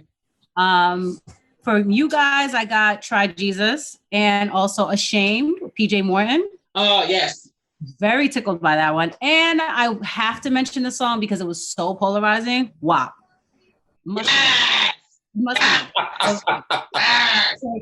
People were talking about WAP. Like, it was fascinating to see how this song was discussed by news outlets, by all these different social pundits. It was everywhere. Somebody had to talk about it. By churches. Like, you can't talk about 2020 and not talk about that song. Right. Like the way people were acting, you would think, like, have y'all ever listened to Lil' Kim? Like, have y'all ever, like... Or just any rapper. Or any rapper. Like, much worse has been said. Much worse. People lost their minds. PETA was coming for them. Like, it was, everybody wanted some of the WAP. So I was like, you can't talk about 2020 and not talk about WAP. I mean, listen, you're right. That is correct. I forgot about that, but you were correct. Also, Rhapsody 12 Problems is good too. Yeah. What was that one? That was a single. It was just a single, yeah. But yeah, WAP really did. I would argue WAP was the song of 2020. Because I don't think any other song got as much commentary on social media, as many think pieces. Like, I was just like, Jesus, y'all still talking about this? It got. I was just like, you know what? I'm just here for the comments. Like, whatever. And I'm pretty sure there was like 5 songs that came out that were worse than that. My guys, like the following week. Yeah. I'm pretty sure. Yeah. Folks was in their feelings. I didn't like the original song because, like, given the lyrics and the way they flipped it, I was like, okay. He's like, this is cute. It's a bop. It's cute. Go ahead, like, it's definitely a headphones only kind of song in public. However, it's a bop. The first time I actually, and also I'm tickled by, like, I'm really a nerd. So, like, there are parts of the song, like when she said tingling thing in the back of my mouth, I was like, hold up, what do you call that thing? You're like, what is that? What is that? Getting the whole anatomy lesson in the song. No, they was giving the whole biology lesson down to the song. Okay? Yeah, the uvula. But I had to look it up. I was like, no, I can't let this die. I heard it. I know it's better. I must look it up. And then I just looked it up too. I'm like, what is it called? Yeah, it's called a uvula. Okay. And then the macaroni in a pot, I never saw that meme or I never knew about it. And so I was talking to my friends, so I was like, yeah, just one line. I was like, ew, like, why would you say that? That sounds weird. She's like, no, it's a thing. And I was like, oh. Oh, you know what? And you know what's funny? I was making mac and cheese yesterday and I was stirring it and it was making that sound. And I was like, yes. That's how you know it's good though. That's how you know it's ready to be poured into the pan and baked. When it make that sound, it's like, okay, if it's not making that sound, it's not ready. You can't put it in it's not ready. It's just not. Mark looks uncomfortable. Pineapples. Pineapples about what? Pineapples about macaroni and cheese.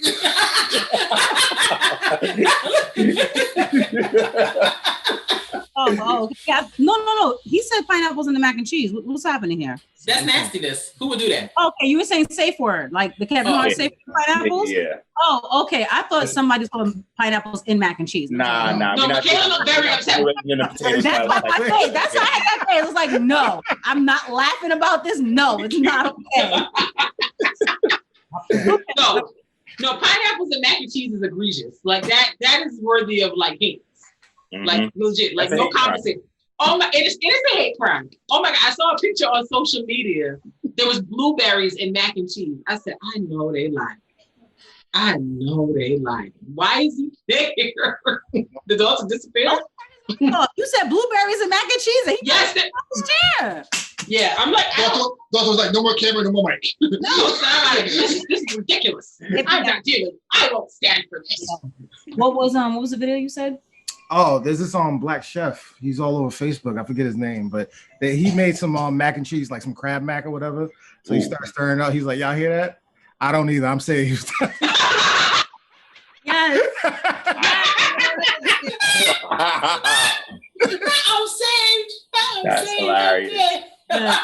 Remember that. Listen, he's the king of funny videos. Like, yo, if Raleigh decides to send you videos, every time you get a notification, you have to be prepared. I enjoy all of Raleigh's memes on Facebook. I can't. All of them. And then I'll be sitting there and then I'll scroll through. I'll sit right next to him and just burst out laughing. He's like, "What's happening?" I was like, "That meme you posted." He's just looking at me like, You live here with me. I'm like, but sir, it's different. Like, it's not like walking around with your posts like right in front of me. I gotta experience it through Facebook. Facts.com. That's hilarious. I gotta see that. You gotta send that to me, Robbie, or tag me on Facebook or something. When do I'm saved, I'm slaved. Well, listen, I listen. But that's all I have to say is if you make mac and cheese, if it don't make that sound, it's not right. Throw it away. Start it. That's all I'm saying. That's all I'm saying. Start it. Because what did my mac and cheese taste like yesterday? The greatest. Ask about it. Hello. Ask about it. So who's next? Am I the only person left? Nah. No, I think you and Dalton are left. It's all right. Fight it out to the death. Sorry. You got it, Raleigh. Oh, okay, I got it. All right. So, Michael, stop yelling. Oh, our kid is a hater. Our kid is a hater. Go ahead, Dalton. Because as soon as Raleigh was like, all right, let me participate. Here come Michael. That'd be great. Hating. Me. So mine don't go as deep as y'all songs, but I have had these on rotation for like since they came out this year. But I'll start out with Try Jesus. Hey. That was Don't try me. What's Poppin' by Jack Harlow.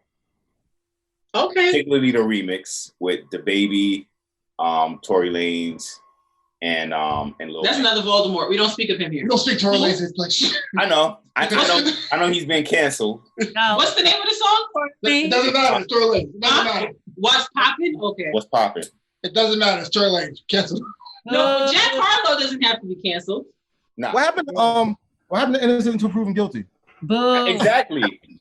You know, no, don't be trying to flip the legal. Get into that here. Let me just get five. So everybody confirmed, including him, that he shot her. He shot that lady. It ain't no mystery. He shot that lady. Oh my gosh. But he has not been tried of the crime. Yes, it allegedly shot her.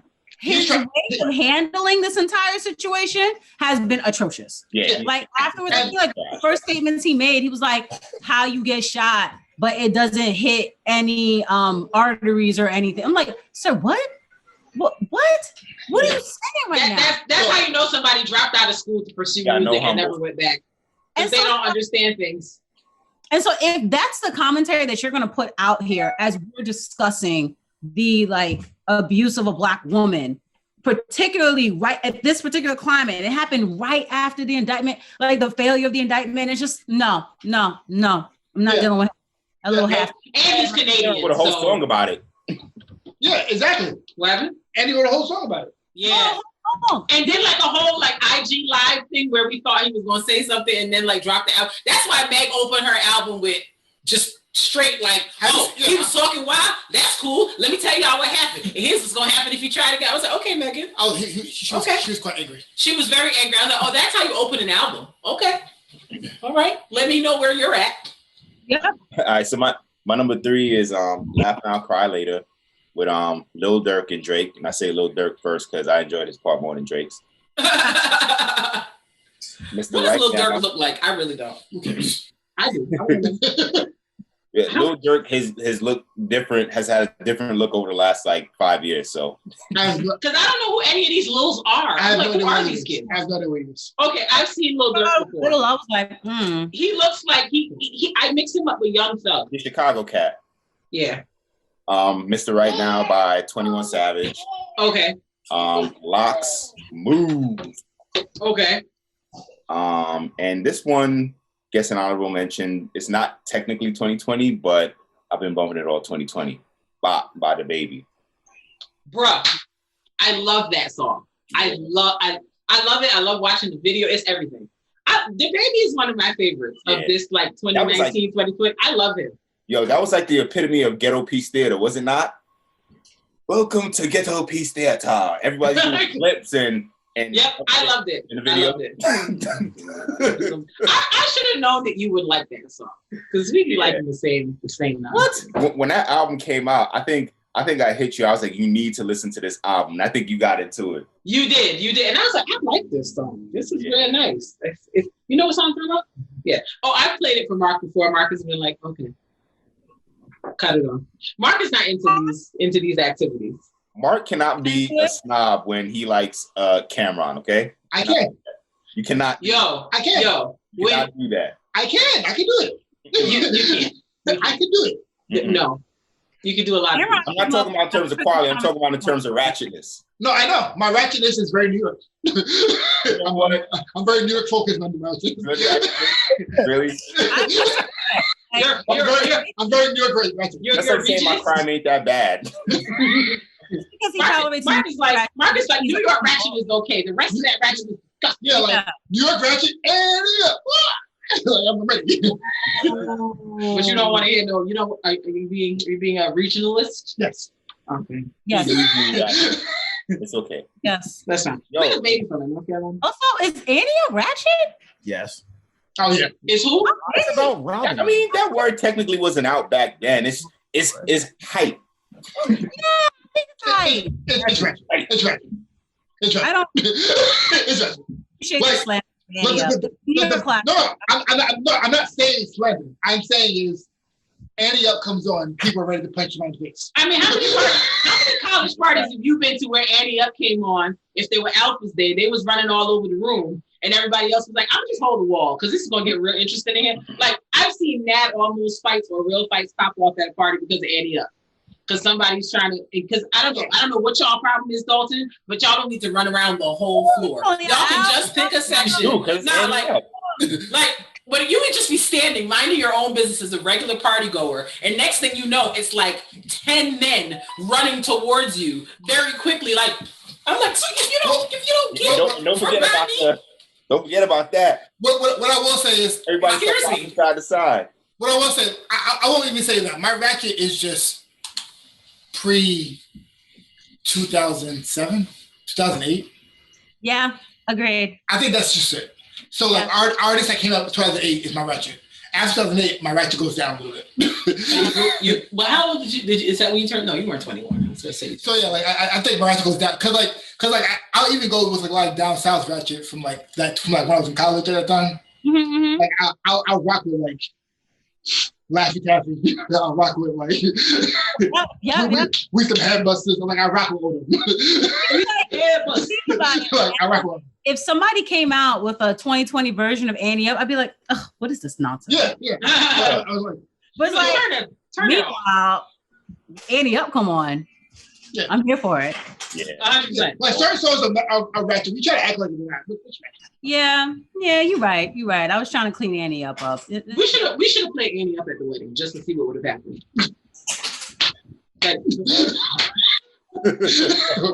We did have some characters at that wedding that might have shook the building.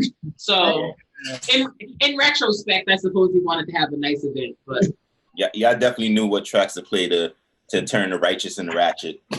Yeah, listen. People be at the church trying to act like they're not ratchet. Like we know the vibes. We know. You ain't gotta lie, Craig. You ain't gotta lie. Did Raleigh go with his songs? No. none of my songs are like any of the songs you guys picked. But honestly, like I started listening to music a lot this year, like after my surgery. So I was pretty much high on Percocets when I was listening to everything. So it's just a lot of instruments. Been there. Jazz infusion. So I have Weird Fishes by Leanna LaHavis. Okay. I have Can't Fight by her as well. I have Fly Away by Alpha Miss. I don't even know, but it's the jam, and I saved it to my favorites. And Terrence Martin's Oblivion. Okay. All right. This is why I like this, because I'm getting put on to stuff I've never heard of. Yeah. The Alpha Mist? Yeah. Okay. We're gonna do probably one or two more because we don't want to make this like too long podcast. I'm trying to not get out of our mindset of us just hanging out. Because we'll be on here for 6 hours like we always be. People like, is this a 4-hour podcast? Like, no, that's not. Because we just be hanging. Yeah. So what we want to do? We want to do movies and TV shows? Yeah. Let's do, yeah, because it's so different. Yeah. We'll do movies. Movies that you've seen this year. Top 5. Hamilton. I'm about to say, for movies, let's all just do one. Hamilton is a movie. It is a movie. Sorry. I'm being a hater. We're all going to choose, we're all going to go around and do 5 and like, so we're all going to choose our number 5 and then go around like that. Okay, our number, so we're going to rank them? Number 5? Okay. For movies, rank them for number 5. Okay. All right, let me get my life together then. Okay. Because this is probably because I started complaining that Kristin was stealing all the good stuff. Well, you if you don't want to put it in order, don't put it in order. So you just. Okay. So what's your movie? Start. I'm not gonna put it in order. Okay. What came out this year? A lot of things. One of my favorites was Uncorked.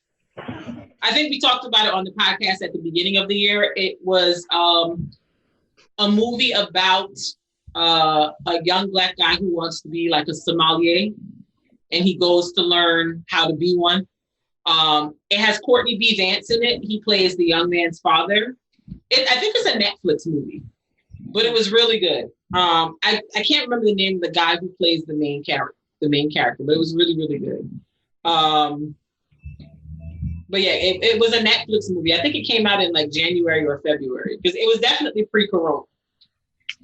Okay, so that's yours. Yeah, Uncorked. Let me look it up real quick. Yeah, so it was on, and the soundtrack was really cool too. Like Hit Boy produced the music, so it was a lot of like hip hop that was included in the soundtrack, which I think I like.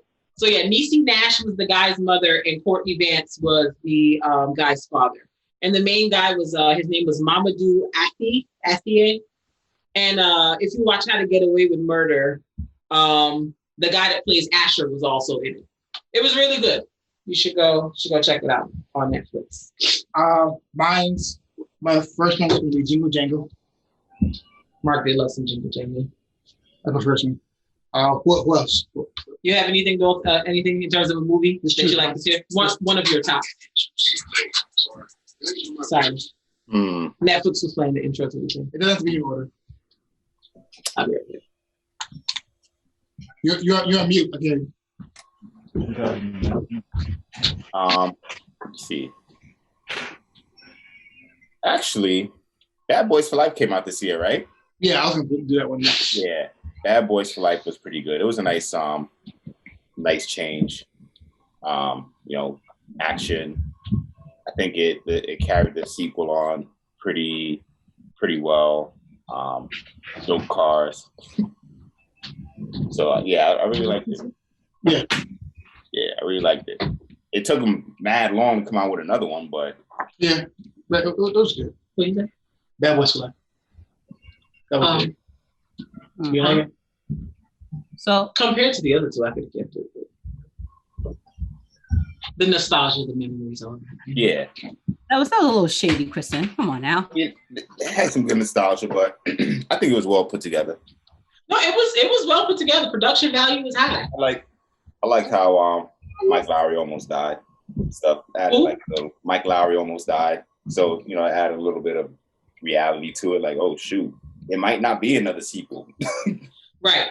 I mean, you know what I think it was? I think because I watched the first two so many times, I was just like, these dudes look old now. Like, they look old. Like, I felt like I kept watching it like, is everybody okay? Bro, that was almost 20 years ago. Of course it was. It was. I was like, 20 years ago.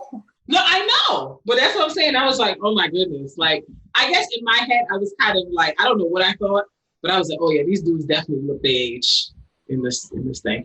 And then like, I just the random storyline with the random witch lady and the son, it was a lot. I was like, what's going on?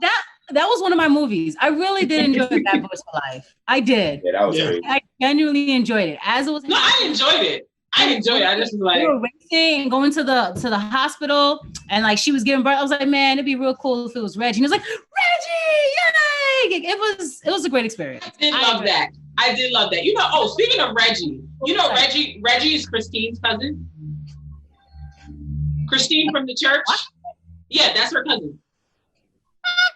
Because I remember when the movie came out, she posted it. She was like, look who's in the movie. My cousin made it. Oh, that's great. The guy that plays Reggie is Christine Washington's cousin. Oh. Yeah. Reggie. He must have some stories when they filmed that original scene. No, that scene is the scene that every Black father plans to act out in his life when his daughter becomes a date. Like Marcus, absolutely. I don't know if Dalton knows he's a part of it, but you're going to be one of the friends when Avery has some little boy coming to take her somewhere. Y'all, Marcus already decided that he'd be playing that scene when some little boy come to pick Avery up and take her somewhere. Just slightly more aggressive. Just slightly more aggressive. Like that scene is legendary. Yeah, at least 30. Yeah, like not 30. At least 35. Yeah, that was legendary. But yeah, Bad Boys for Life. All of the guys. Yeah. There was another version of that scene. We can't remember. It was like with 50 Cent, a bunch of guys like in a Yes. I remember that movie. Yes. It's Den of, is it Den of Thieves? Yes. Oh, okay. There we go. Yeah. Yep. That's what it is. I saw it on TV the other day. I was like, oh yeah. With Pablo Schreiber. I was like, but it wasn't as crazy as this scene. But I was like, what movie was that? Mm-hmm. Yep. It was who was that? Who else has to do a movie? Because I had got it for a second. It was just the Beemans. Yeah, Beemans. Right. Oh yeah. I got some. Matter of fact, I have one for Raleigh. Extraction. That's the only one I had. Extraction. I put Raleigh. Seen that. Which one is that? Extraction. I still haven't seen it. Very good. Very well done. No, wait, I'm lying. Is that the one with Thor? Yes. I did see it. Okay, never mind. I did see it. Correct on that name. I did. What's his Chris Hemsworth? That's his real name. That's that man's real name. Yeah, I was like, I couldn't think of his real name in the moment. I was like, it's a Hemsworth something. It's not Thor. But when I say Thor, you know who I'm talking about, right? I think so we talked about Bad Boys, but I will say I just managed to finish it. John Lewis's documentary, Good Trouble. Okay. I'm gonna write that down. It's on Netflix? No, it's on HBO. Okay. I watched it and it was just exactly what I thought it would be. And he went so much into like other aspects of like voter rights advocacy and supporting and just like his life. Mm-hmm. And he like him even more. So it was a well done movie. That's what's up. Okay. That's what's up. You said it's on HBO. Let me try to see if I can get to see that because I would love to watch that. All right. So you just did two, or you just did you're just you did one for you, one for Riley. Yeah. Okay. All right. So you can choose another one. So you start with you now. Yes. Choose another. Okay. I think I will go with, I will say Hamilton and specify why. Hamilton, I was very impressed by not only the rapping and the movie itself, like the way they produced it, I thought it was impeccable, but also the fact that like it's a play and they managed to do a flashback in a play, which I've never seen before. I love plays, but the Satisfied scene, that scene alone deserves an Emmy. Well, give them their fame. The Satisfied scene it deserves an Emmy because of that, and because that might be like one of the greatest like theater songs like ever written. Love it. And like the way they melded so many different things from the actual show in that scene, amazing. And then like, what did I miss? The way like you thought Lafayette was gone, and then he comes in and David Dinkins is like waving his hair and everything. It's just, there's so many moments in that movie that it's just like the fact that also I get to see this, like I got to see it front row, because if I paid for Hamilton, I don't think I would have been able to see the sweat and the grease shining in his curl pattern. Right. Yeah. I would have been way back there. You would have been practically outside, honey. Because Lord knows the tickets. I was seeing emails from like my college friends. They're like, "Oh yeah, like I'm not able to see this Hamilton show, but like, you know, I'll give it to you for like the price and not make any money." I'm like, "Ma'am, that's the price?" How? Meanwhile, I'm sitting here in my bed, like, "Ooh, yay!" And like, I have to put the Hamilton experience up there. Yeah, the big benefit of the Hamilton on Disney Plus is you rewind it. Yeah, because you can't do it in a play as you see one time. Yeah, and like I feel like when you see stuff on Broadway, like especially a show like Hamilton, like there is so much happening. Like there's no way your eyes can catch it all when it happens. So you're like, oh, I guess I missed whatever that was. Won't see that again. Look, I got one more. Okay, baby, you want to go? The Five Bloods. Spike Lee. I still didn't see that. Oh yeah, good one. And real good. Two that I haven't seen yet, but I know they're gonna be in there. Tenet and Ma Rainey's Bottom. Yeah, that's on mine as well. That's on mine too. Yeah. That's on my list. Get off the table. Kids stay doing something. Oh, Michael, get off the table before you get hurt. All right. While Michael's about to get beat, we're gonna. No, I wish I had taken the still shot of how y'all look just now. Y'all was both over there like. I've been catching the mommy looks like the whole Zoop, so and I'm like, yeah, somebody's getting reprimanded right now. They're talking through the teeth. Listen, only parents know. We've all been there. Yeah. Like, but what I'll put out there is Power. Why you do that? With Jamie Foxx. Oh, yeah, for Jamie Foxx. Power Project? Yeah, Power Project. I thought you were talking about Power like the show. I was like, that was definitely last year. Project Power. Project Power. Last year. I was thinking about that one. Okay, I still didn't see that. You watched it, but I didn't. I was thinking about that one too, but yeah, I like that one better. But yeah, it was a good movie. Yeah, that was good good. movie. Okay, I have to watch that. Parasite, the movie that won the Oscar for Best Movie this year. I think the person who made it is Korean, but I think they had it up on Hulu or something like that, and I watched it. It is a really good movie. Even though it's like completely spoken in another language and you have to read all the subtitles, it is a really, really good movie. Like it talks about basically like class inequality. Like basically what happens is there's this rich family in Korea and there's this poor family that goes to work for them. And it's like the whole hustle. So like the rich family lives in this big house with, you know, gated community, whatever.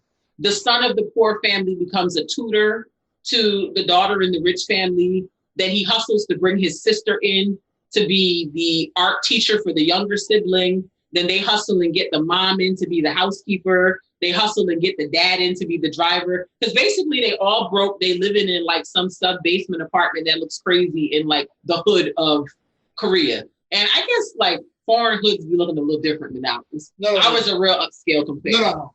Foreign hoods be looking a little dusty, honey. And so basically they be dusty. And like they basically become parasites on this rich family. And then come to find out, like the previous housekeeper's husband has been living in the basement of the house for the last 5 years, and his wife was feeding him every couple of days. It's a mess, but it's so good, and it just shows like how rich people really be living in their bubble, not paying attention to any of the, like they just look down on poor people and they just leave them to just die while they are like just running around with drivers and buying diamonds and stuff like that. It's really good. I see why it won the Oscar. Yeah, because it reminds me of something. What? Me? No. Saying that the hood is dusty? What? No, that whole dynamic you just mentioned. Rich people looking down on poor people and just living in their bubble and buying whatever. Yeah. No. What reminds me of somebody in power, but we ain't gonna go there. Yeah, that's Voldemort. We don't know him.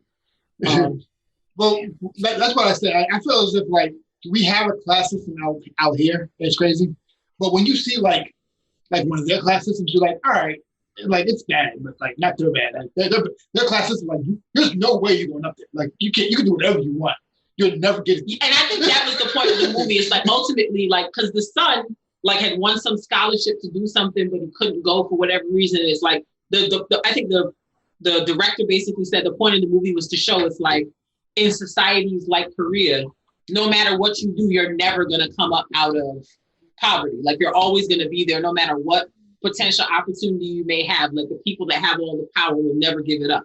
You're always going to be low class, subservient, like you're never going to get anywhere. Yeah, like out here, it's just excessively hard, right, for it to happen. But like this, like you just can't do it. Yeah, like it's just not. Just no. Just no. And I'm high key, like, I wonder if that's why so many of them be coming here, because they be like, yo, like, I can't make it happen over in my country at all. At least America, I could do something slightly better.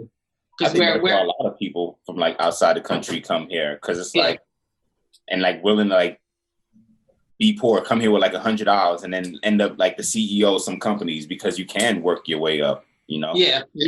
It can happen for a lot of people if you have the drive to do it. And this is not to say luck is a part. Yeah, luck is a part of it. And I mean, yeah, there are challenges with, racism and all the other isms, but it's like, I oftentimes be like, yo, why people think America is so great? Because it's kind of, depending on the color of your skin, is your perception of it may be different. It's trash. Like it's trash for Black people in response to everything else. Like while looking at everything else, it's bad for us. Yeah. We're treated less than other people who live here. Right. Right. But in response to the world, it's a little different. Right. In response to it, because we're here, we should be treated the same as other people who are here. Right. And that's the problem. Yeah. Like, those people come here, whether they're from like India or somewhere in Asia, and then they're like, well, I'm still better than those niggas. Right. And it's like, how, Sway? Like, how? Yeah. How? But based on how America treats us. Yeah. So they be feeling like they could just, and I just be like, bro, you can go back to whatever country you're from because you're not even a citizen. Like, hold up. Like, you can go. Nah, I don't have any respect for that. I'm from here. You're not. Know your role. But yeah, at least I feel like America, you have an opportunity to do something. Like you about to cry. What? Why? Because I said it? It's true. Nah, keep it real. Those are I'm just like that's like if I go to Barbados and like Mark come there wilding, I'm like, yo, you gotta chill. You're not from here. You gotta relax. You can't be over here giving all that rah-rah American energy. Like, you're not from here. Know your role, know your place, just play a part and be cool. But don't come here and think you're better than me. Cause what? You less brown? Okay, girl. But yeah. That the movie Parasite was really good. Watch it. It'll make you angry, I think, but it's really good. All right. Who else's turn is it to go for movies? Dalton, did you go already?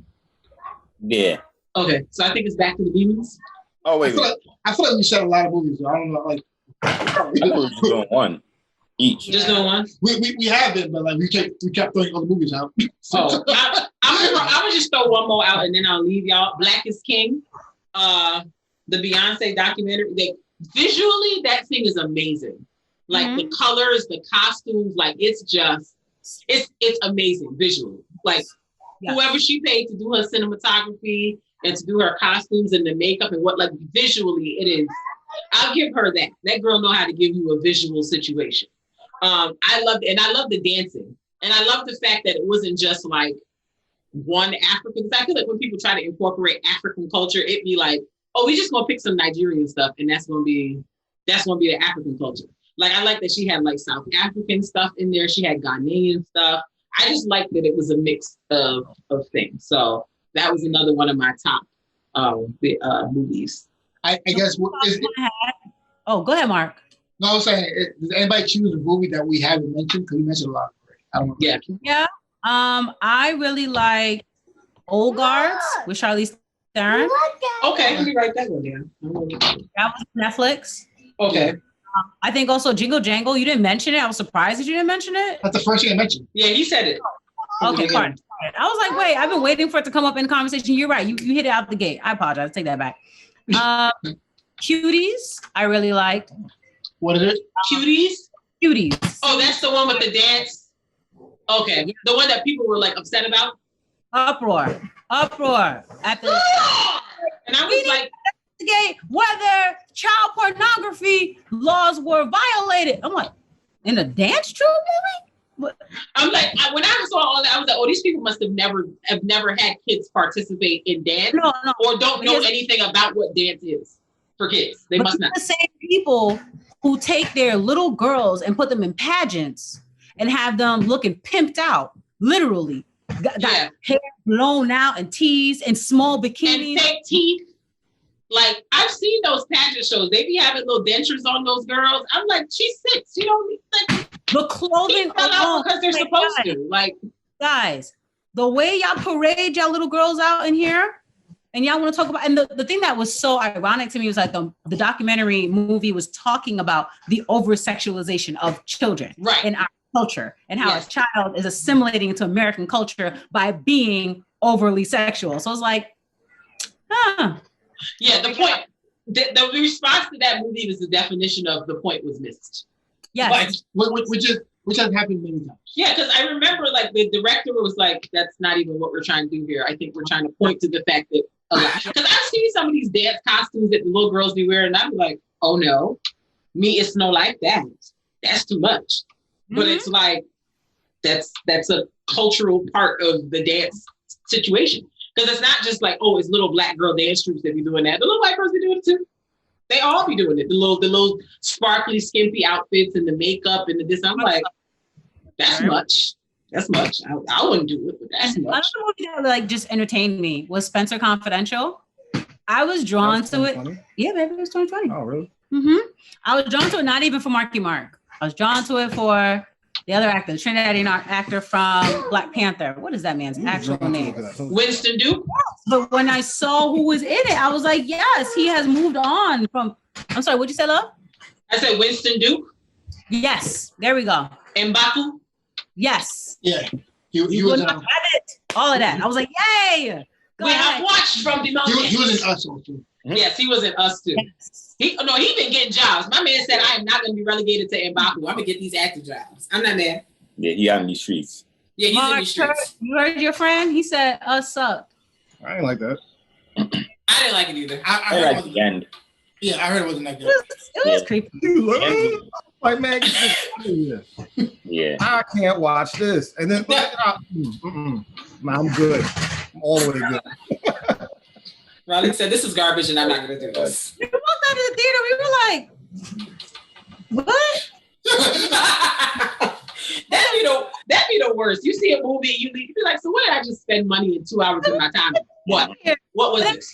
My cousin, he was like, no, I heard it's a movie that you gotta watch many times. I was like, no, I don't have to watch a movie multiple times to not have that feeling when I walk out the theater. No, that's not okay. It's not a book. What movie did we watch? Oh my God. Get it. You know what I mean?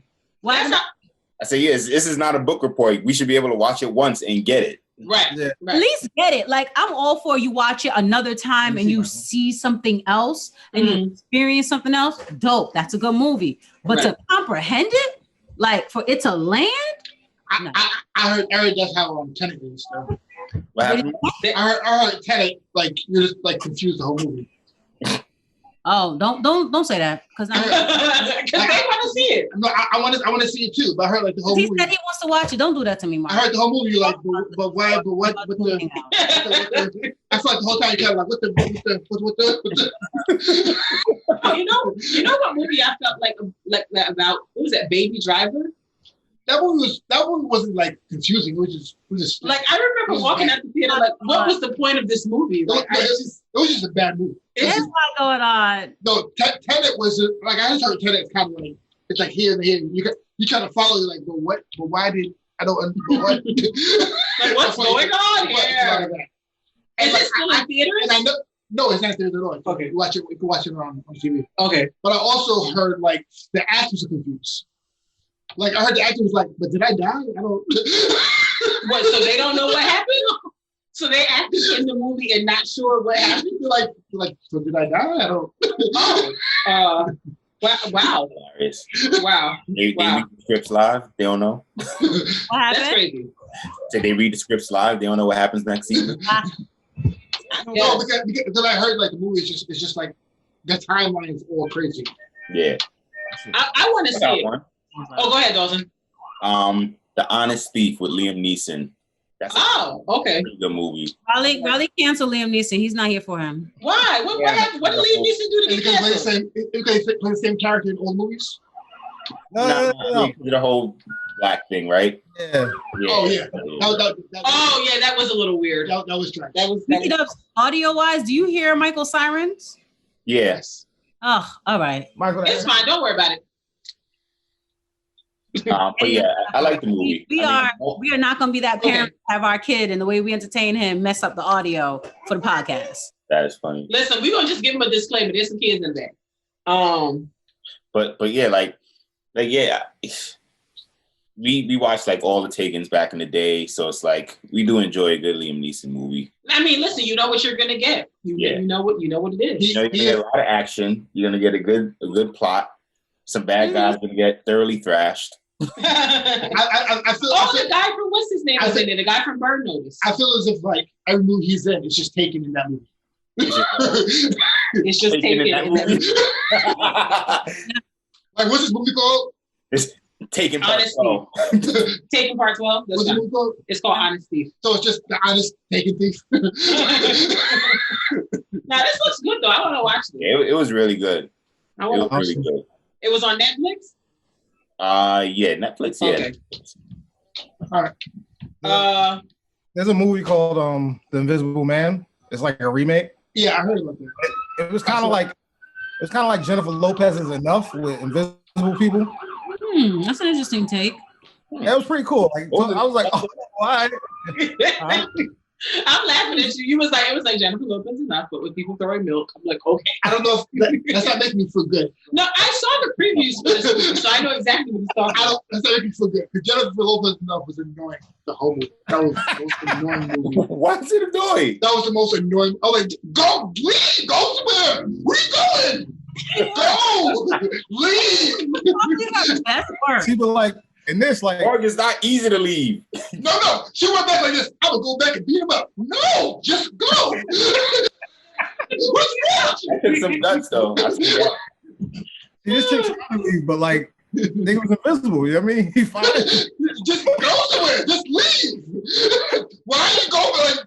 I would get him. You don't have to. That's because you're following her. Right? You don't have to get him. So he tracked her down to a whole nother city. And try to kill her, son. You wouldn't try to do something about it, son. She couldn't just run. He would find her. Yeah, he was a little crazy. He was mad crazy, and he was rich, so he had unlimited resources. That Jennifer Lopez movie was annoying. I know that. I think you might not enjoy Jennifer Lopez on a general level. Maybe as an actress, she's terrible. She's not great. However, that Made in Manhattan movie and that Wedding Planner movie, love them both. She's a better actress than she is a singing artist. Which is not saying much. Not saying much. Margaret, I mean, she's not singing. Well, hold on. Her singing is just straight. Well, I mean, the first part is not her singing; it's Ashanti. So let's move on from that. I said the first part of her singing career is that it's not her singing; it's Ashanti. Wait, what? Ashanti sings? Really? Yeah. Oh, y'all didn't know that? Y'all late. I didn't hear a billion babies, so I didn't think it was Ashanti. No, but the song she did, the two songs J-Lo has the Ja Rule, Ashanti's the one singing. J-Lo is just mouthing them, but Ashanti's the actual vocal behind the song. Ashanti.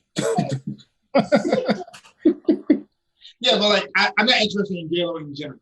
Yeah, no. Like people be trying to hype her, and like what was it? They had her do the Barry Gordon tribute one year on one of the award shows, and I was like, why is she here? But she has a core fan base. Why? I don't know. What? She has a core fan base. Who? J-Lo. Like she has a fan base who like people like live or die by J-Lo. That what? That live or die by J-Lo's song. Like they love her song. Like she has a core fan base that like follow her. Oh, I thought you said she had a poor family. No, core fan base. Core fan base. She has a core fan base that they follow her everywhere. I don't get it. Yeah. What is there to follow? No. And then the way they be hyping up her butt, I'm like, that's false too. I mean, that was back in the day. Because I'm like, her butt looked real regular to me. I'm like, okay. I thought she got a reduction. Nah. But now I'm realizing it's probably just pads. not the shake, the finger way. I can't. It was just pads. Like that dude, that me. Oh, you in the sequel? Oh my God! I think people just like hype her up since like Sabrina. I don't know if you Selena. I was like, who's Sabrina? The teenage bitch. She was in the net. That was Melissa Joan Hart. That's a whole other white lady. Yeah. They were mad. They were like, J-Lo used Selena to get like fame. I was like, ooh. Well, I mean, isn't that the point of being in a movie? That is the point.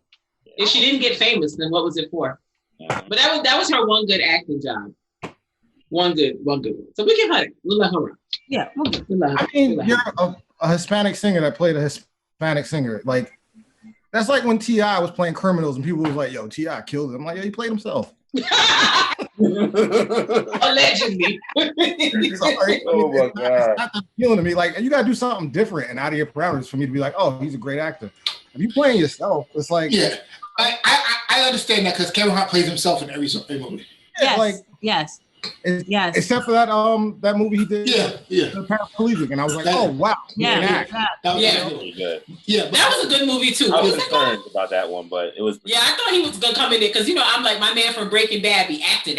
So I was like, I hope Kevin don't come in here with that fooly wang. Yeah. But You're Raleigh, you funny man. You like T.I. be playing a killer like I killed him because I just killed somebody.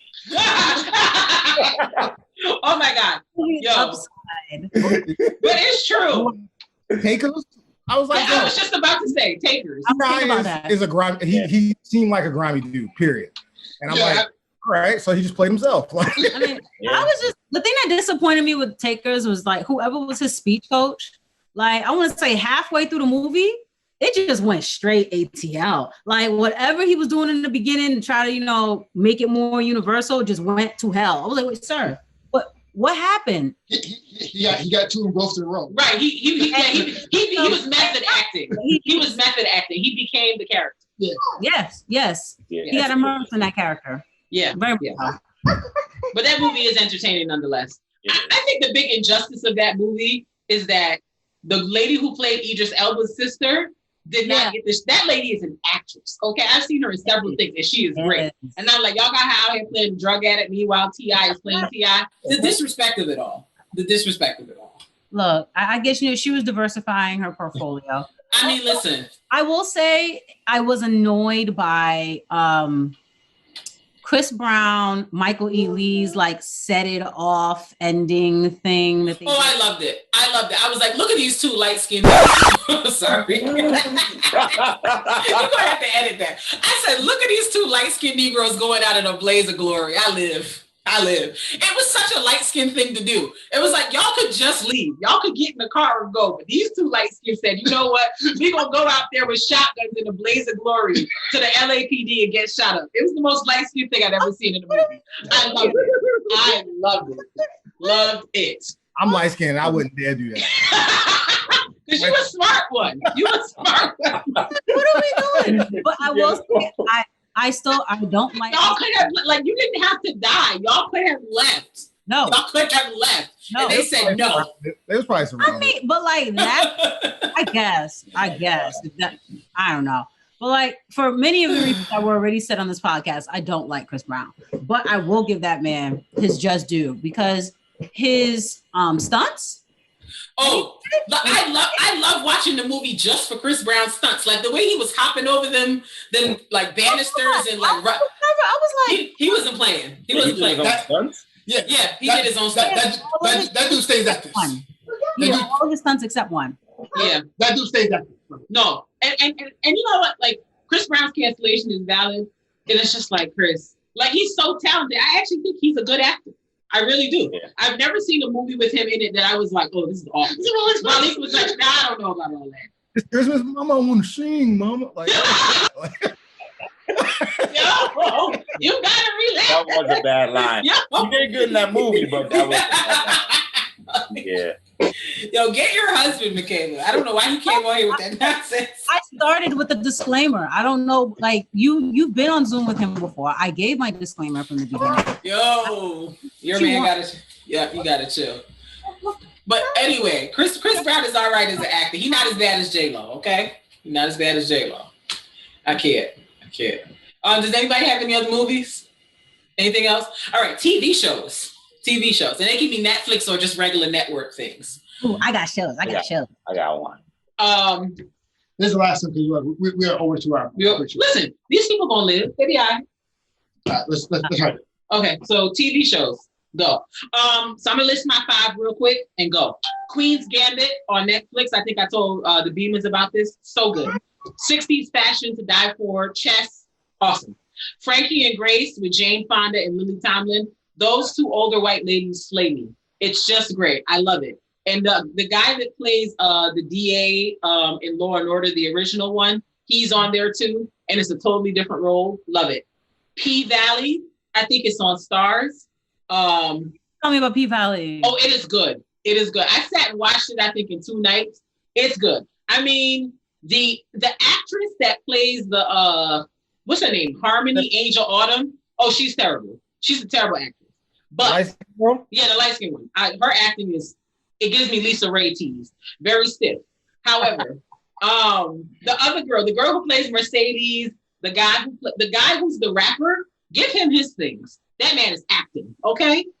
Acting. The one who plays the rapper, he's giving me acting, okay? Black AF on Netflix with Kenya Barris. Love that. And 20s is my last one. 20s is a Lena Waithe produced show on BET. It's kind of like Insecure, but with a little bit different twist. It's good though. I love it. Like the jokes, hilarity. I love that show. I can't wait till it comes back. So those are my 5. Give y'all some diversity. Okay. All right. The Black AF one, we definitely had a lot of discussions about, particularly that Tyler Perry episode. And we was talking about Joanna Man. So definitely support and approve that. Yeah. Go ahead. Yeah. I don't know. All right. The Beamans will present one slate of 5 shows. Okay. The Black AF will be one of them. I really like Hunters. Hunters was a really good one where they were hunting black supremacists, like white supremacists, and it was like a yes. I did see previews for that. Okay, that was really good. Good. The Boys is right here, baby. I got it. You started watching The Boys. You didn't finish The Boys? I didn't. I think he did. No. Okay, I stopped. Oh, amazing. Love The Boys. Mm-hmm. And little. You want to put that? No, that's yours. Oh, okay. I was like, Raleigh made it through the first episode and said, "No, ma'am, that's it for me." No, I got to the 3rd episode now. For what? The Boys? Lovecraft Country. I've never watched it. Like it just looked like a lot. It looked like a lot. It is a lot. It is a lot. It looked like a lot. But yeah, Little Fires Everywhere. Okay, I heard about that one too. I just can't watch Kerry Washington lip quiver again. I've seen enough of that with Scandal. No, here's the thing. I understand. I watched Scandal. She did frustrate me. I will say, however, very good job. Minimal quiver. Okay, all right. I can handle minimal. I'm not getting full Kerry Washington. I'm not doing all that. This is a new. Okay, new and improved. Quiver free. Praise God. Praise Him. What about you, honey? What's your shows? What I have is Black AF, of course, because it was fantastic.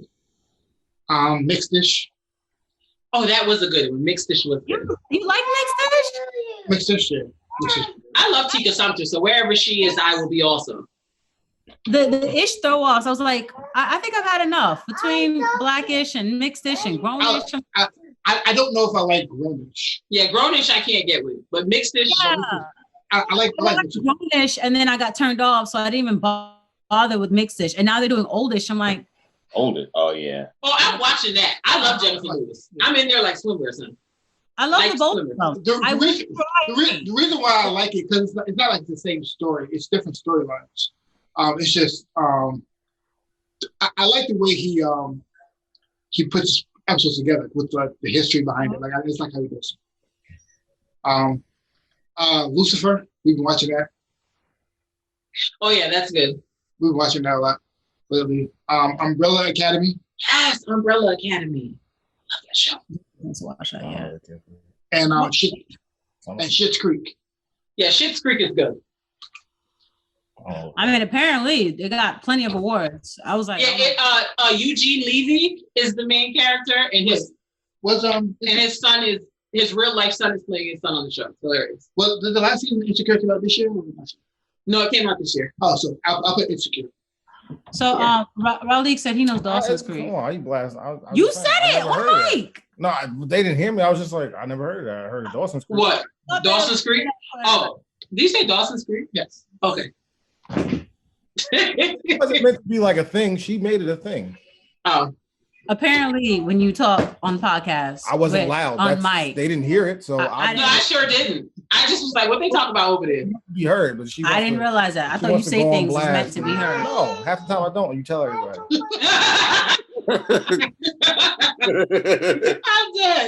I'm dead. I can't. Dalton, what's your shows? So, disclaimer: most of my top 5 includes Tyler Perry based shows. So, if you don't like it, if you say Sisters, I'm gonna mute. Fight me. I swear to God. All right. You would not say Sisters. You would not. If you say Sisters, you would not. You know what? You would not.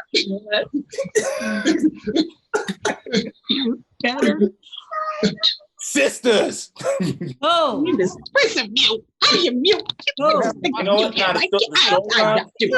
That show is awful, Dalton. So the storyline is good. The acting needs the storyline. The storyline is not good. The acting is not good. The acting needs a lot of work. Like the acting needs new actors. Yeah, like let's start over. I don't know why Zach, who lives in Atlanta, sounds like he's from Brooklyn, son. I'm like, can we like make not it make one sense? effort to sound like an ATL dude? Not one. And then what's her name? The hairdresser friend. Her accent changed every episode. I'm not sure who she's supposed to be. It's very confusing. Kristin kept watching. I'm like, why are you doing this to yourself? Because the storyline is interesting with the whole Andy Gary thing. It's not good. That's me and Mona's joint every Wednesday. No, That's me and Mona's joint every Wednesday. So bad. It's awful, but I finally made myself off. And plus, I secretly wanted to frustrate you. Next. That's fine. You succeeded. Probably equally as frustrating, bruh. I've never seen that. Tyler Perry joint. It's pretty good. It's like a male version of Sisters. Okay, is the acting better? Are the storylines better? No. Yeah, the acting. Those dudes, yeah, like I feel like one of those dudes has been like an actual real actor before. Like, but the show is slow. Okay, I will say, and it's only a half hour, and it feels like it's 15 minutes because they stay on scenes too long. But okay, again, like it's kind of good to see that male perspective. Okay. Like what we go through, I don't think any show really covers that. I feel like if you put Sisters and Brush together, then you would have Living Single 2.0. Okay. That's how I feel. Don't say things that's like why that. I like them. It shows, Michaela's like, don't you disrespect. You know what? If you put them together plot wise, and you got some great acting, and a different director, a different story. You know what? Can you stop, Mark? Wait, can I ask you a question? What's up? Was Queen Latifah killing the acting in Living Single? Was Overton Wakefield Jones killing the acting? Like none of these people was killing it. They were doing a great job. It was okay. You respected Queen Latifah because of who she was. Yeah. You know what I'm saying?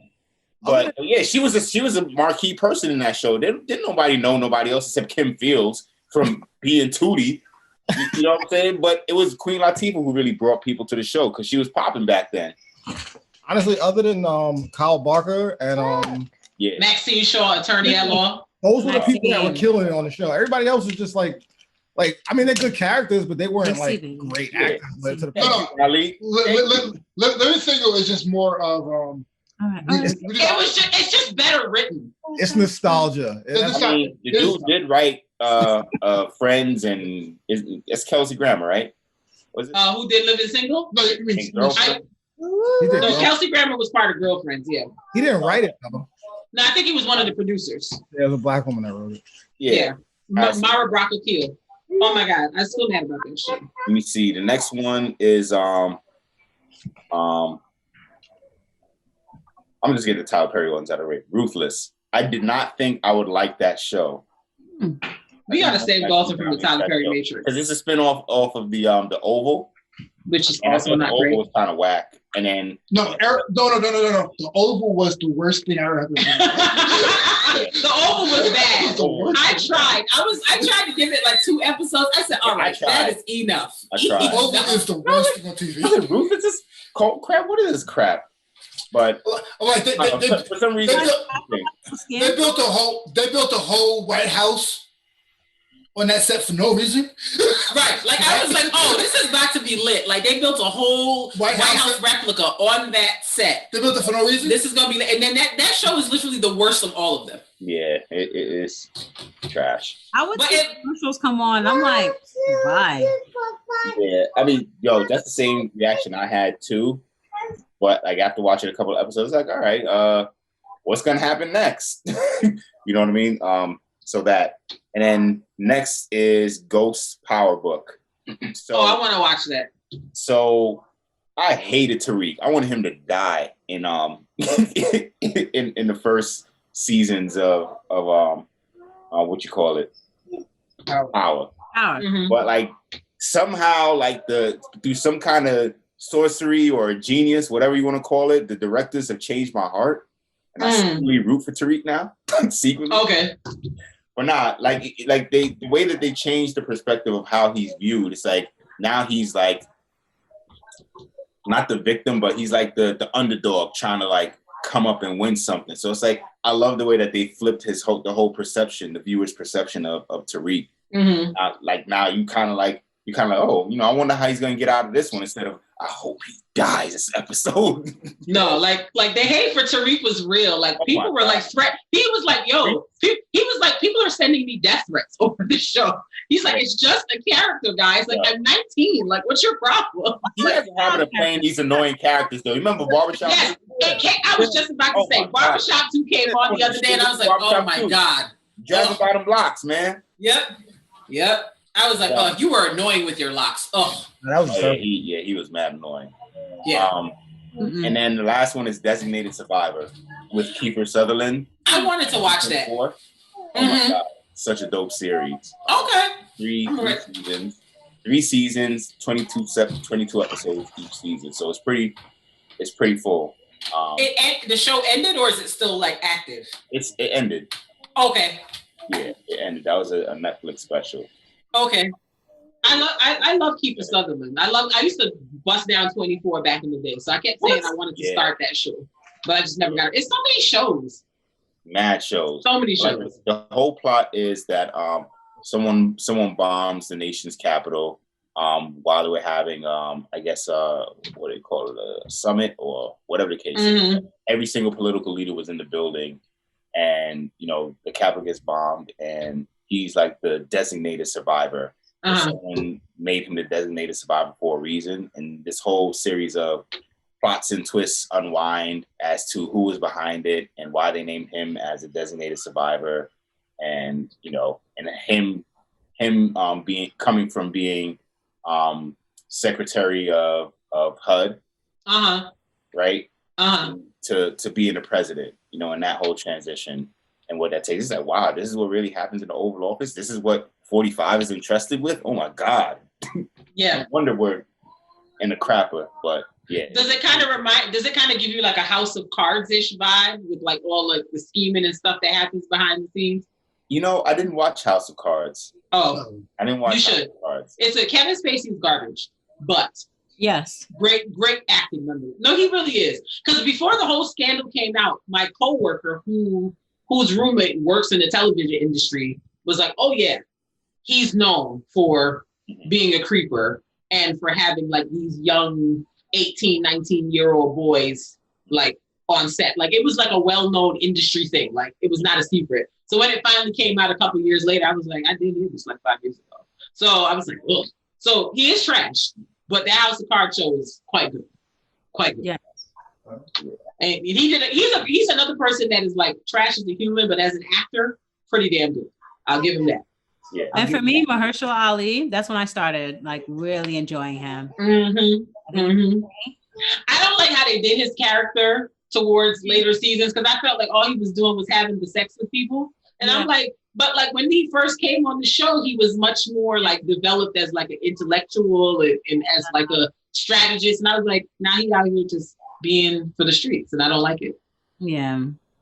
But he's gone on to win several Oscars since. So haha to the writers at House of Cards who tried to play him. Take that. Like Diddy said, take that. Bad boy. Okay. Oh, so yeah. Before we go, do you have your Love or Lose It? Remember, the options are Diddy, Dre, RZA, Master P. Make wise choices. Oh, it's Dr. Dre, RZA, Master P, and Diddy? Yes, the Didster. Love Diddy. I knew you would love that. Of course you would. Who wouldn't? All the stuff that he brought, Biggie, Mace. Come on. Craig Mack. not Craig Mack. I'm kidding. not Craig Mack. Flavor in Your Air remix, though. What's that? Flavor in Your Air remix was hard, though. Yeah, it was. Because of Biggie. Yeah. This is hard. You see, my Lose It. Yeah. It's tough. Who the other three? RZA, Master P, and who was the other one? Dr. Dre. Definitely can't lose Dr. Dre. I would say we could lose Master P. I don't want to, but I mean, yeah. Definitely RZA and the Wu-Tang Clan. I mean, you can't get that up. We all said that. We all said Master P. we all are in agreement here on the pod. Master P is. But I think, like I said, I think it's on New York bias also. But, yeah. What was you gonna say, Robbie? Biopic though, or his not biopic, his yeah, I know. Any series or whatever. I was like, that's what I said. He really contributed to like the game and elevating the game. That's why I said he was Snoop's second half of his career. Yeah. So that's what I said. Like he's done a lot. He contributed. Yeah. I was gonna ask you why say that again, Robbie. I was gonna ask why you don't want to lose him, but then you guys talked about this documentary or whatever. I didn't see it, so I don't know. I'm not gonna explain everything to me, but right. Where is it? Where is the documentary? The No Limit documentary. What channel is it on? BET? Okay. BET or VH1, one of them. Okay. I mean, they're all owned by Viacom, so it'll be available. It might be the same series as that. As the Rough Riders one? Okay. Man. I can't believe I forgot this show. Wildin' Out. That is Dawson's favorite show. On the flip That's side, my number one. Sorry.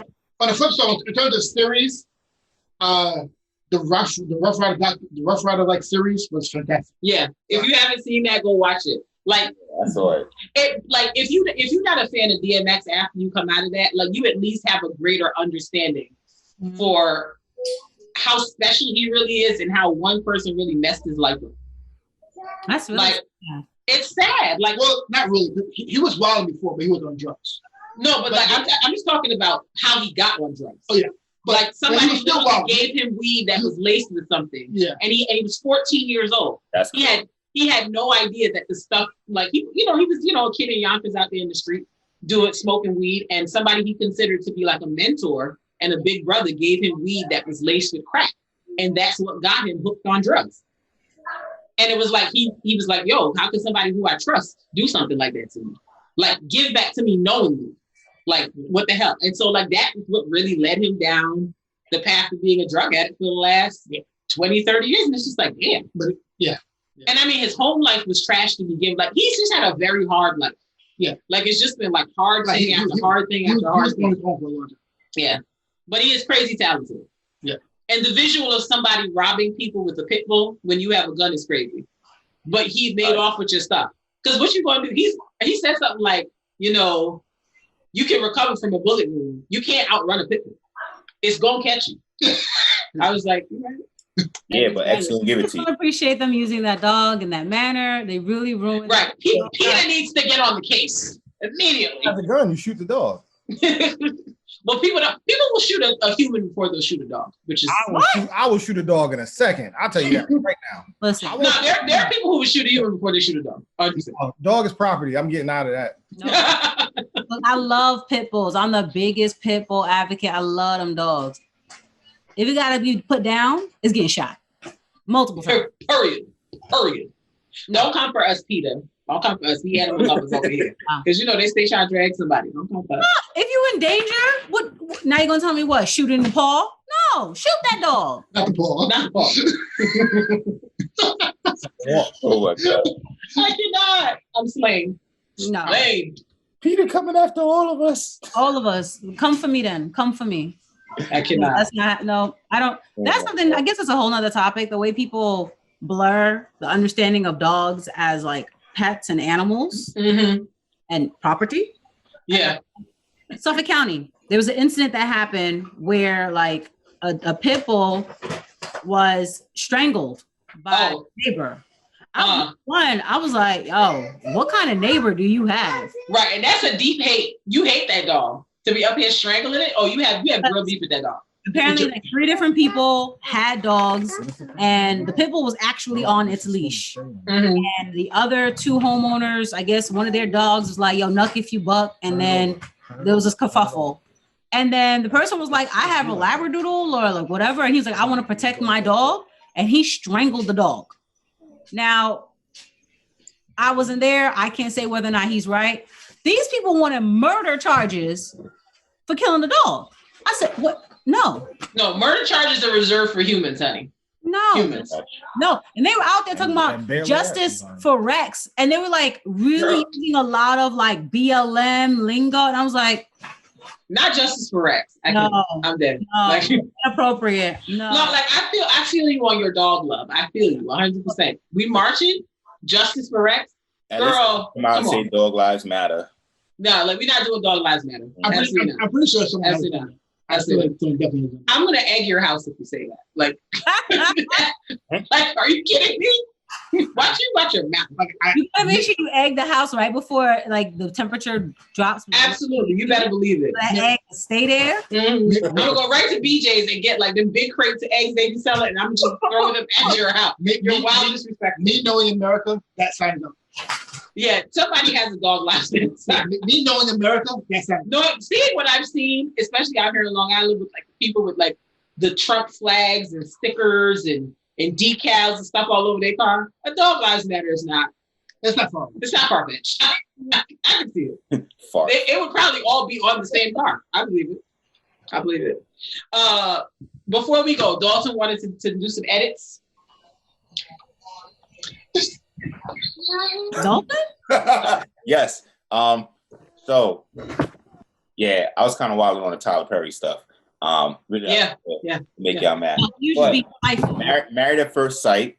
Oh, that's good. Thoroughly enjoy that with the wife. Oh, that's so good. So good. So that and what other show I said before? I forgot. But yeah.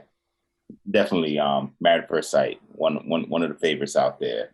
Oh, Dalton, do you watch the YouTube follow what's his name? The girl Karen, Williams on YouTube. You know what, Mark? Get that out of here. That's why I snatched the phone. That's why. There's a Dog Lives Matter page. There's a Dog Lives Matter page. Oh wow. Can we end on a high note? I'm like, that's why I snatched the phone and was gonna throw it because that's some trash. But yeah. What is that? What does it say? Hold on. I can't see that. I'm Ray Charles. Dog Lives Matter? What do you want? You Ray Charles to it? Ray Stevie Charles Wonder to it? Wonder. That's fine. That's fine. Can't see it. Nope. All right. Everybody good? All hearts and minds are clear, as the church folks like to say. Yep. Excuse me, I just burped. That was gross. Maybe Mark can edit that out. It's been fun. This has been so much fun. I love it. I had such a good time with you guys today. We appreciate it greatly. Breakfast list. I was supposed to do my traditional ham after Christmas breakfast situation, and nothing. I'm starving. Yeah, I'm ready to do it. We appreciate y'all. Like It's still gonna come out on Tuesday. It's still gonna come out Tuesday. Nice. And with that said, hold on. That is not how the intro goes. Okay, that's not how the outro goes. You over here just doing other stuff. Is that what you do? No. All right. With that said, until next time, we bid you adieu.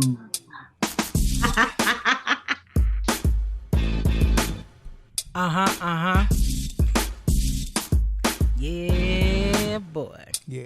It's the All Love, No Fear podcast. Hey. It's the All Love, No Fear podcast. Check us out. It's the All Love, Oh, No Fear podcast. Podcast. All Love, Oh, No Fear podcast.